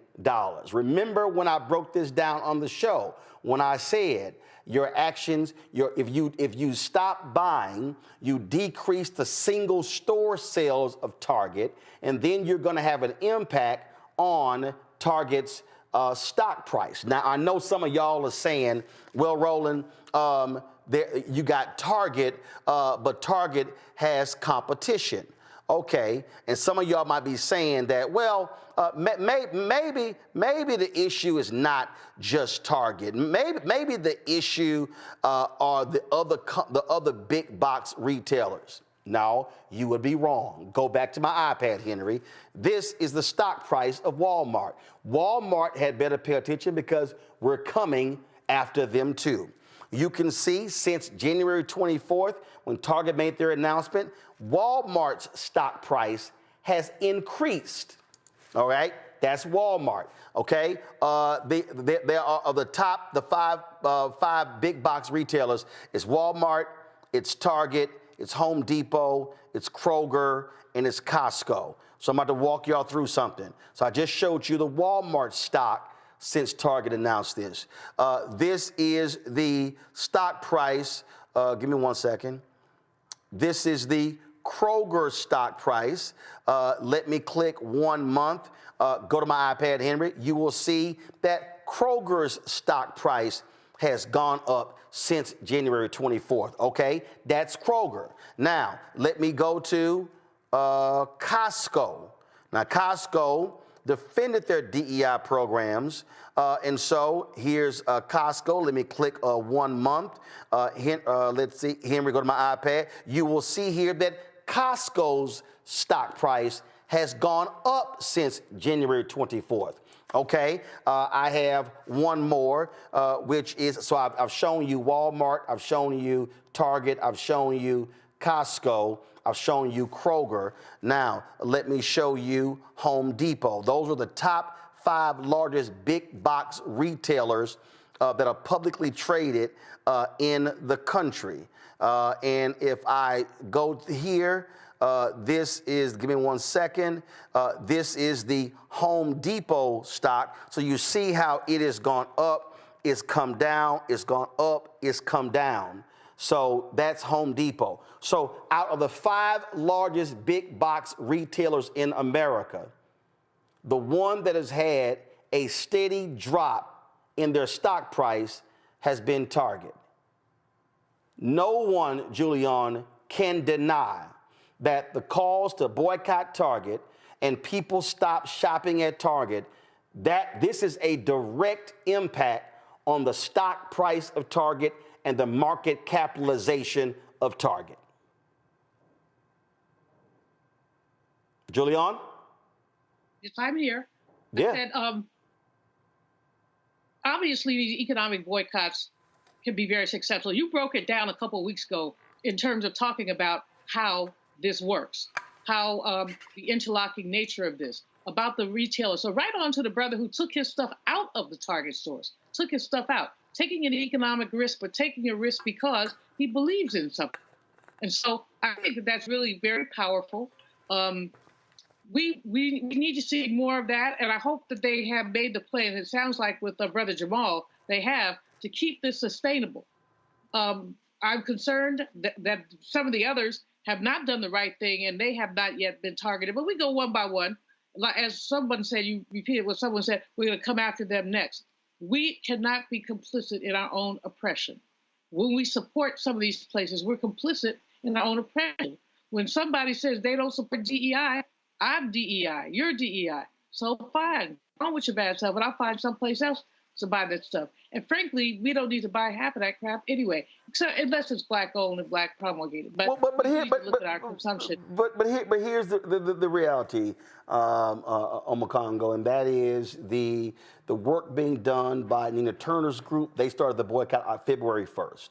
They actually began to make the calls shortly after Target made their announcement.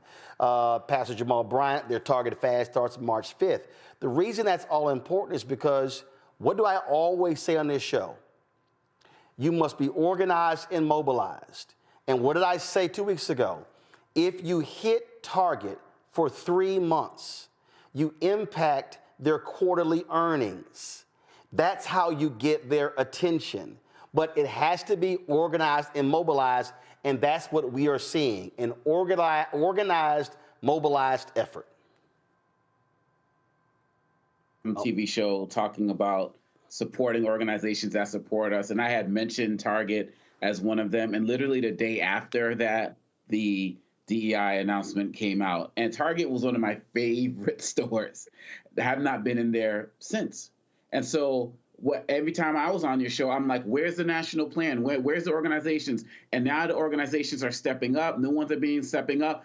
Pastor Bryant stepping up in the way Black churches, we have known them to have stepped up in terms of civil rights and doing movement and doing that. It's very powerful. The other part we didn't mention today, I know it's been mentioned before, is that Target's also being sued by its shareholders because of what's going on as well. So the way that we are demonstrating the power of the Black dollar is powerful. Also got to talk about, Fred T. Joseph, the author, who said, don't buy my stuff in Target as well. And so I'm glad that just a month in, people are seeing that this can be powerful, this can be sustained. And the fact that, Nina Turner started this, and then Pastor Jamal's getting this together, and some other ones are forming as well. As long as the target, pun intended, is the same, we can take this company down to its knees to get them to understand what this is about. And like you said, Walmart, all of these other places, they should be on blast too. They should be on notice too, because when we are organized, just like you talked about with the voting, Roland, we make waves. And that's what we're seeing right now. And, maybe I'm wearing red for a reason. I don't even know. It might be coincidental.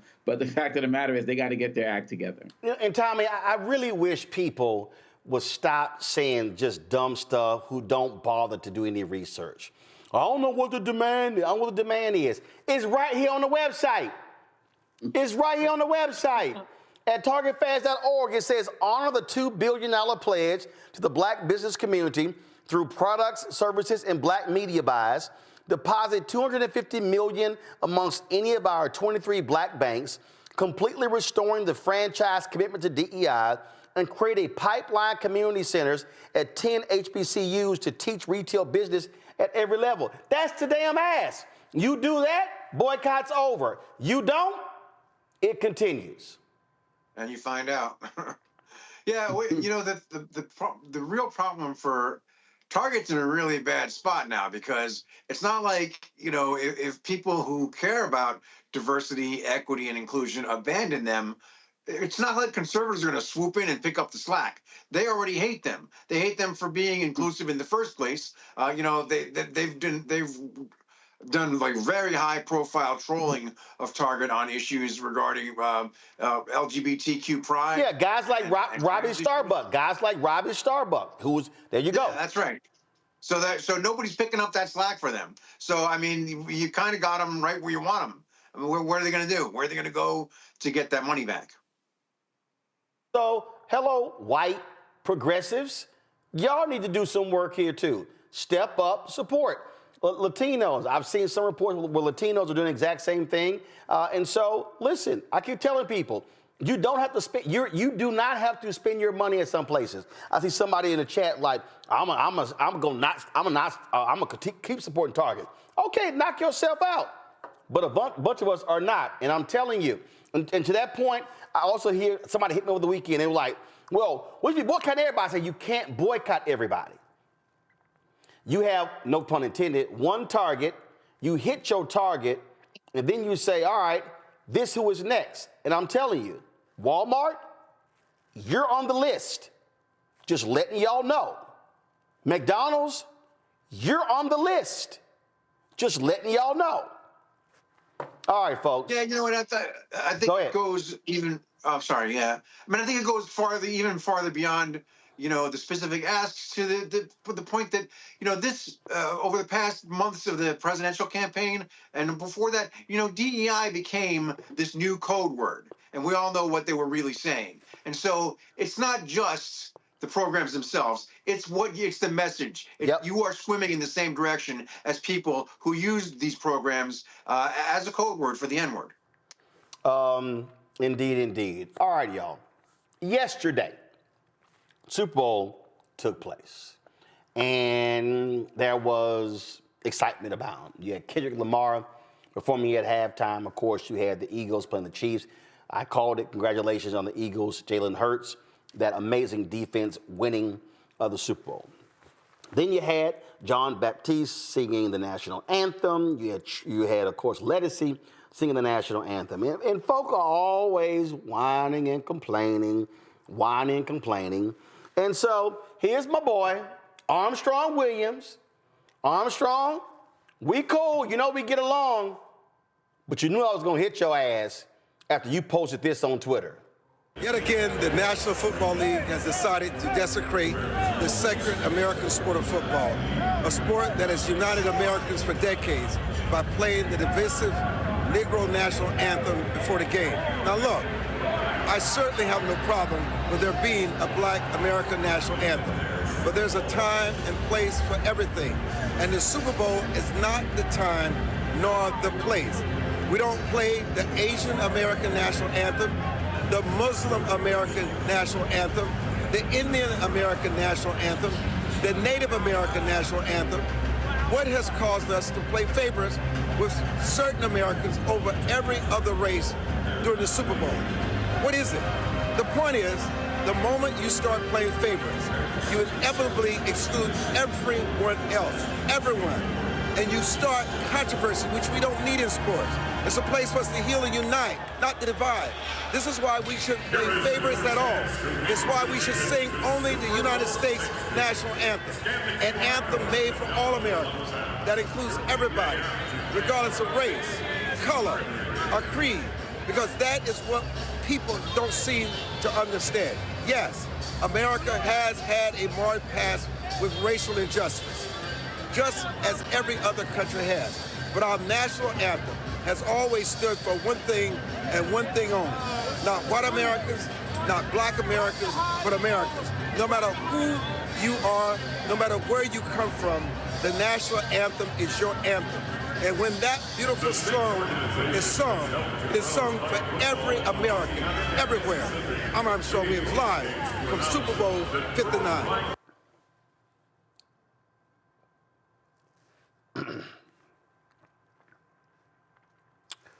First, Armstrong, that was some bullshit that also was filled with lies.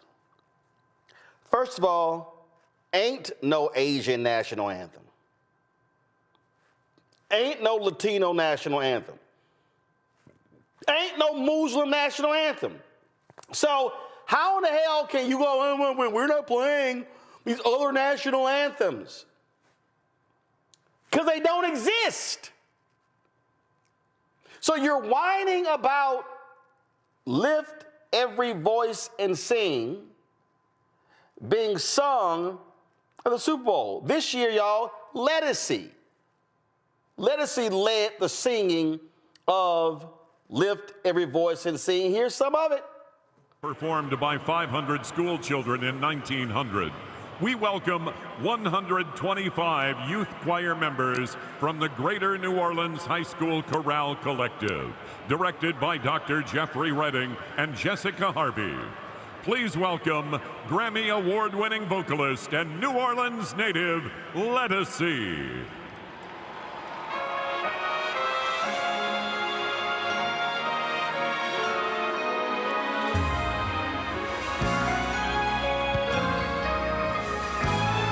Okay, so Lettucey in that choir, singing, lift every voice and sing the Negro National Anthem. And for the people who have no clue, who have no understanding, who know nothing about history, Lift Every Voice and Sing was not penned by James Weldon Johnson as the Negro National Anthem. No, it's a hymn. It's a Christian hymn. The song was first sung publicly at a celebration of the birth of former President Abraham Lincoln. Yeah, that was the first time. It wasn't until some 30 years later that the NAACP called it the Negro National Anthem because it spoke to the fight against racism by black people. So the author of the song, of the Christian hymn, never called it the Negro National Anthem. That was it being coined by the NAACP. And so all these people, all these right wingers, why are they singing, the Negro National Anthem? Why are they, I don't understand why. This is just wrong. It's not right. It's just showing we're not unified. And all this little whining and complaining. And among these idiots who love running their mouth is that dumbass who's in Trump's ear, Charlie Kirk, the one who wants to get rid of the Civil Rights Act and MLK holiday. Go to my iPad. So he tweeted this: only our actual national anthem should be performed at the Super Bowl. And my boy Ben Watson, the former NFL player, Super Bowl winner, he goes, why so much hate for America the Beautiful? I think it's a beautiful song about our country. Oh, I'm sorry. Were y'all aware that there was another song sung and performed? Yeah. Cue it up. Trombone Shorty of New Orleans and Laura Daigle. Guess what? They actually performed another song, America the Beautiful, which has happened multiple times in previous Super Bowls. Roll it.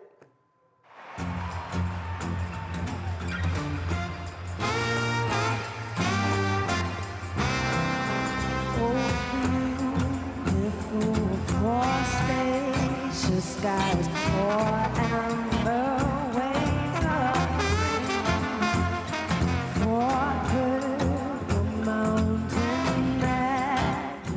wow! Oh my God! It's another song. What shall we do? The world is ending. We literally did a second song, not the Star Spangled Banner, not the national anthem, with America the Beautiful. So, that's it. That's sacrilegious. There's no song that should be sung other than the Star Spangled Banner. And then they complain about that. Oh my God, I didn't like this. John Baptiste, New Orleans, Grammy Award winner, amazing artist. He did the national anthem. Go. Can you see by the dawn's early light what so proudly we hailed at the twilight's last gleam, whose broad stripes and bright stars through the perilous fight over ramparts. Oh my goodness! There was also some booing when they showed that idiot. So, oh my goodness, what do? Here we go. It's, I don't understand. What did Armstrong say? Oh my God, that song, that beautiful song. That song that speaks for all of us. The song that represents all of us. This was a piece that was published in the Washington Post 5 months ago. The ugly reason the Star Spangled Banner didn't become our national anthem for a century. Oh my goodness, what did I just say? Yeah, y'all, when the Star Spangled Banner was written, it did not become the nation's anthem until a century later. I don't understand. I mean, this song was written in September of 1814. Francis Scott Key in Baltimore wrote this song, and he as you see right here, he overheard plans for a surprise attack on Baltimore. He witnessed this, and so he was then moved to write this song. And, oh, I'm sorry, who was Francis Scott Key? Francis Scott Key was a slaveholder, like many of the founding fathers. Francis Scott Key also was an anti-abolitionist. He did not want to see people of African descent to be free. So he penned the Star Spangled Banner. And, you know, we sing it. The problem is we don't sing the full song. And we don't sing the full song because that third stanza is problematic. Because the third stanza talks about slaves and the British. Please show it. So the third stanza, and where is that band who so vauntingly swore that the havoc of war and the battle's confusion, a home and a country should leave us no more. Their blood has washed out their foul footsteps pollution. No refuge could save the hireling and slave from the terror of fight or the gloom of the grave. And the Star-Spangled Banner in triumph doth wave over the land and of the free and the home and the brave. He writes about those slaves. Go to my iPad. These lyrics are a clear reference to the colonial Marines, according to Jefferson Morley, author of Snowstorm in August, Washington City, Francis Scott Key, and the Forgotten Race Riot of 1835. Quote, they are clearly meant to scorn and threaten the African Americans who took the British up on their offer, he wrote in a recent essay for the Washington Post. Key surely knew about the colonial Marines, and it's even possible he saw them among the contingent of British ships that sailed into the Baltimore harbor. Because you see, there were people who were enslaved people of African descent, who the British said, if you fight for us, we win, we will give you your freedom. And black, they say, oh, we will take up arms and we're not trying to be enslaved. And so Francis Scott Key was not happy to see them fighting for the British. The other reason it was dropped because in World War one, and two, the British became our allies. And so therefore, they did not want that to be seen as a point of contention. That's the history of the Star-Spangled Banner. So Armstrong, you're full of shit by saying, oh my God, it's a song that brings us together and all. You're wrong. The actual song doesn't. The actual song was written by a slaveholder. The actual songwriter, see again, I'm juxtaposing two different songs. James Weldon Johnson writes a Christian hymn. Slaveholder Francis Scott Key writes a song that praises the slaveholders, that praises them in their fight for the British, and degrades the enslaved people of African descent for fighting with the Brits. So actually, Armstrong, if I am to compare two songs that really represent America, represents Americans, that represents unity, then I probably will say, if I am comparing the history of these two songs, the songwriters of these two songs, then I probably will say that Lift Every Voice and Sing is much higher and more representative of unity of the people of this country.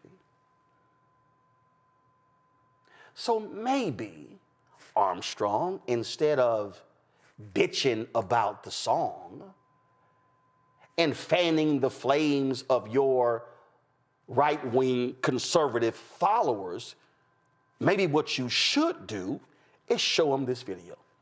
Maybe what you should do is offer them some education. Maybe what you should do is teach them what real American history. But maybe the problem is because MAGA and the right wing desperately wants to remove certain books out of classrooms. MAGA and the right wing and the Republicans don't want their white kids and their followers to be taught all of these proper and correct things about American history. Maybe because what they want them to do is they want them to maintain a level of ignorance, so they walk around thinking that this song is all about unity and we're together, when in fact that is not what the Star-Spangled Banner was about. Because I also thought that you conservatives, when it came to the Constitution, were original constructionists, that you were originalists, that you wanted to really study and you believed in the original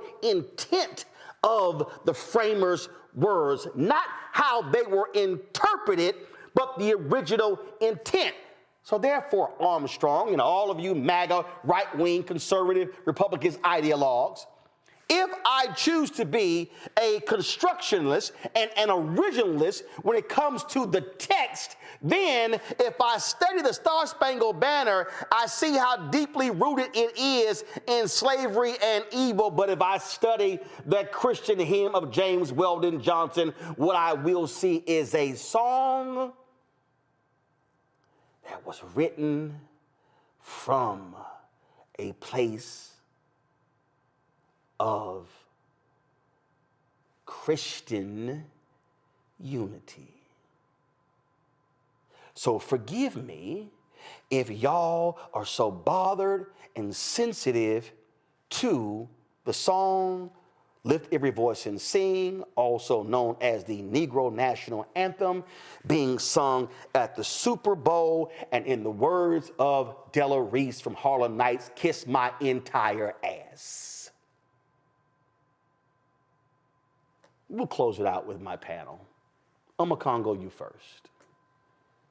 You know, when you compare the lyrics of both of these songs, it's clear that Lift Every Voice and Sing, it could actually be America's anthem. There's no mention of race in any way, shape, or form. It's talking about a journey in this country. Everybody has a different journey to get where they need to be. And then when you compare it to what you talked about with Key and the Star-Spangled Banner, But the Star Spangled Banner, it really shows America's inherent contradiction, right? Even though it's talking about freedom, and a song like that is written by a slave owner, right? And that's contradicts so many other things. But when you take it back to their Super Bowl, they were so mad at everything. I saw people online, it's like, oh, I thought you all believed in DEI. How come all of the dancers were black during the halftime show? Like, they were just picking every single thing, from the quarterbacks to the black woman performance coach who won. They could not help. And of course, they had problems with black singers of the Star Spangled Banner, as well as Lift Every Voice and Sing, of course.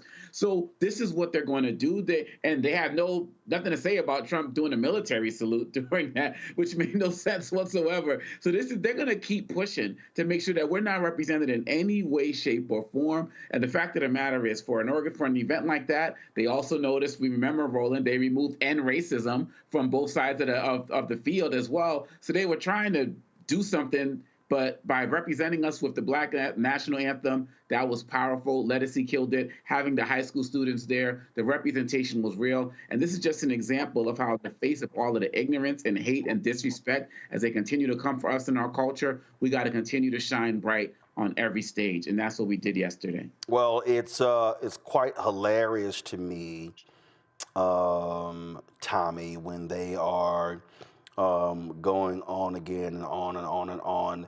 It wasn't until 1931 that the Star Spangled Banner became the national anthem. In fact, go to my iPad, this is the Washington Post piece. Although the Star Spangled Banner and all of its verses were immediately famous, Key's overt racism prevented it from becoming the national anthem while he was alive, Morley wrote. There was no official anthem, and many people chose to sing other songs like My Country 'Tis of Thee. Key's anthem gained popularity over time, particularly among post-Reconstruction white Southerners and the military in the early 20th century. All but the first verse were cut, not for their racism, but for their anti-British bent. The United Kingdom was by then an ally. Yeah, Roland, well, that's what happens when you buy the 45 instead of the 12-inch. But listen, seriously, though, with all due, in all fairness to Armstrong Williams, they could have had somebody sing Sweet Caroline for the white people, and they didn't, and that was hurtful. But I was watching that Super Bowl last night, and I was looking at Twitter, and as my daughter would say, the white people were pressed, and I was watching, especially the halftime show, and about a minute in, I noticed there was not a single white performer on stage, anywhere to be seen through that whole halftime show. But I noticed that because it made me think of how far we've come. That when I was coming up, there was a Public Enemy song where they bragged about Doug Williams and getting to have a black quarterback. And look where we are now. If anything, we have come a long way, but we also haven't. The more you think that something's changed, the more somebody comes around like Charlie Kirk or Armstrong Williams to remind you that no. There's always going to be a backlash or a white lash, as they say. Well, again, I just think it's hilarious, Julian, that all they do is sit here and whine and complain and do all of these things when the history is very clear, but their desire is to whitewash the history because they don't want Americans to know the true history. Well, this movement, this anti-DEI movement, this anti-blackness, it's about erasure.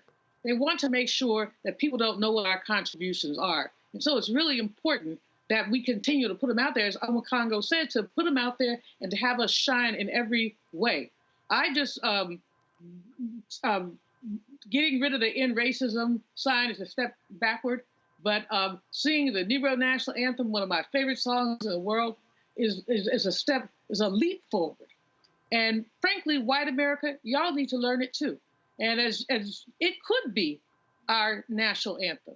We end, the last verse of Lift Every Voice ends with true to our God, true to our native land. How can you argue about that? There's nothing whatsoever to argue about. So what we're really looking at is a bunch of folks who are just stewing in their misery. Just sit back, enjoy the game, and shut up. And just shut up. It's and Armstrong, please, that little whatever he put out there, we all know Armstrong. We all like Armstrong. He's a good guy at some level. But at some level, he sings off the hymn book of nonsense. As you said earlier, Roland, when you started talking about this, there's no Asian American anthem or any other anthem. And the reason why the Negro National Anthem is so important is because of the marginalization of Black people.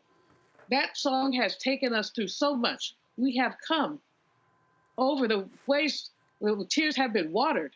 We have come walking ahead through the blood of the slaughtered. I mean, come on. That really does speak to not only our experience in these United States, the experience of many others. These people are, they're children. They're whiners, and they could, like I said, sit back, enjoy the game, enjoy the music, enjoy the song, and go to work tomorrow if you still have a job, because if you work for the federal government with the orange man inside, you might not. So enjoy and embrace the Super Bowl for what it is. It's a national diversion. Enjoy it. I don't understand the pettiness. I don't understand the smallness. But what I do understand is that it's resistance. And that song is about resistance. It is absolutely about resistance. And that's what we're going to be doing for the next 4 years while we have, a sociopath and an oligarch in the house that enslaved people built, the descendants of enslaved people. When we sing it together in our things, some of us after the third verse, we lift our fists, and that's what I'm doing now. Well, and just in case people don't understand, James Weldon Johnson wrote Lift Every Voice and Sing to honor Booker T. Washington. In 1917, the NAACP often began to refer it as the Negro National Anthem, and that was 14 years before Congress actually made it the national anthem. So for Armstrong and the right wing and all of you, it was called the Negro National Anthem before there ever was a national anthem. So again,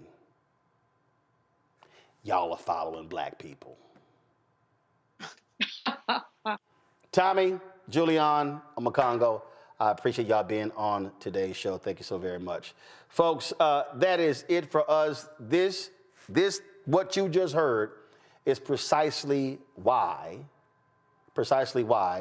Roland Martin Unfiltered and the Black Star Network matters. You watch Fox and all the rest of these people, they are going to sit here and be whining and complaining about these things. That's not what we are going to do. We are going to speak to the issues. We're going to give the history lesson, because the problem that we have, we're discussing public education earlier, that this public education system of ours does a horrible job of actually teaching our history. It does a horrible job of speaking to our history, what actually happens. This is not about, well, no, we're giving our interpretation. No, we're outlining the facts. And so when you support this show and support this network, you're supporting me and hosts who are about educating and teaching, empowering, enlightening, uplifting, and not being afraid to call a thing a thing. And so when you hear me say this, I speak it with all truth. We don't have millionaires and billionaires who are cutting us checks. Not even one check, not even monthly checks. But you, the regular, ordinary person, you are standing with us because you know what this show matters. You know what this show means, because we have the ability to fight this level of hatred all across this country. And so, when you give to us, you make all of this possible. So support us. Join our Bring the Funk fan club.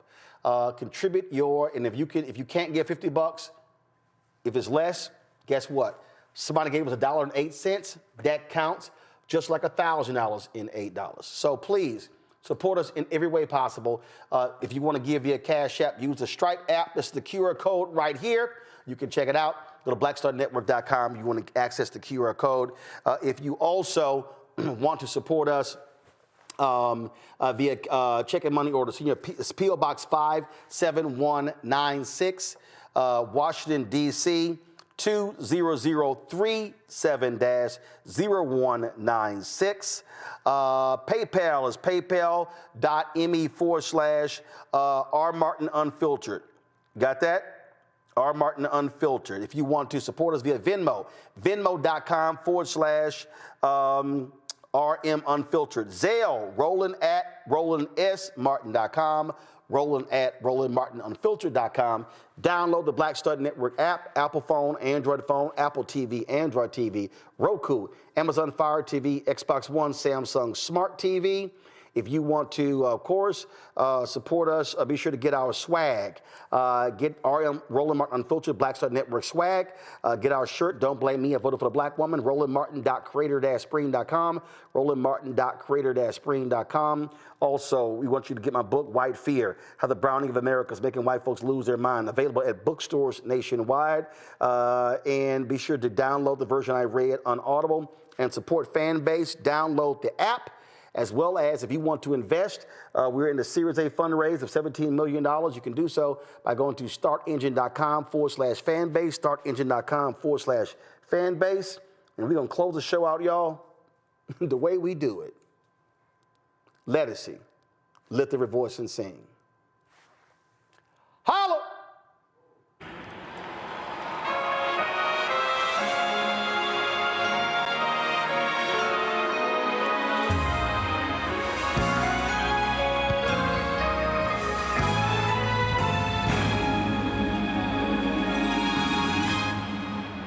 Lift every voice and sing till earth and heaven ring, ring with the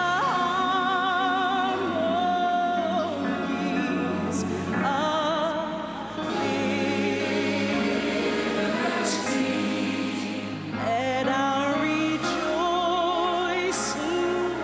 rise high as the listening skies.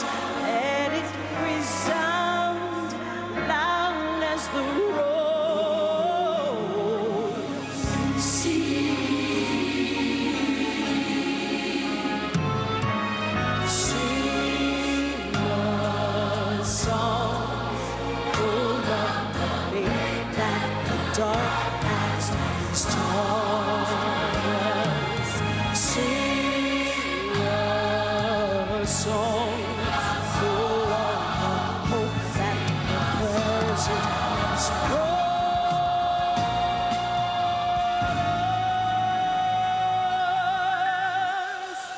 Facing the rising sun of our new day.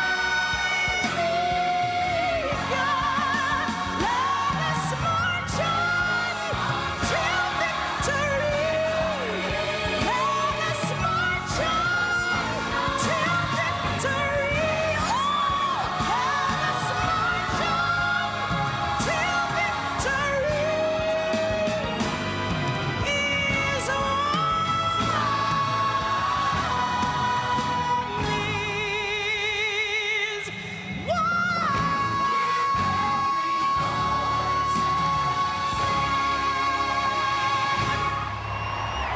Black Star Network is here. Oh, no punch! I'm real revolutionary right now.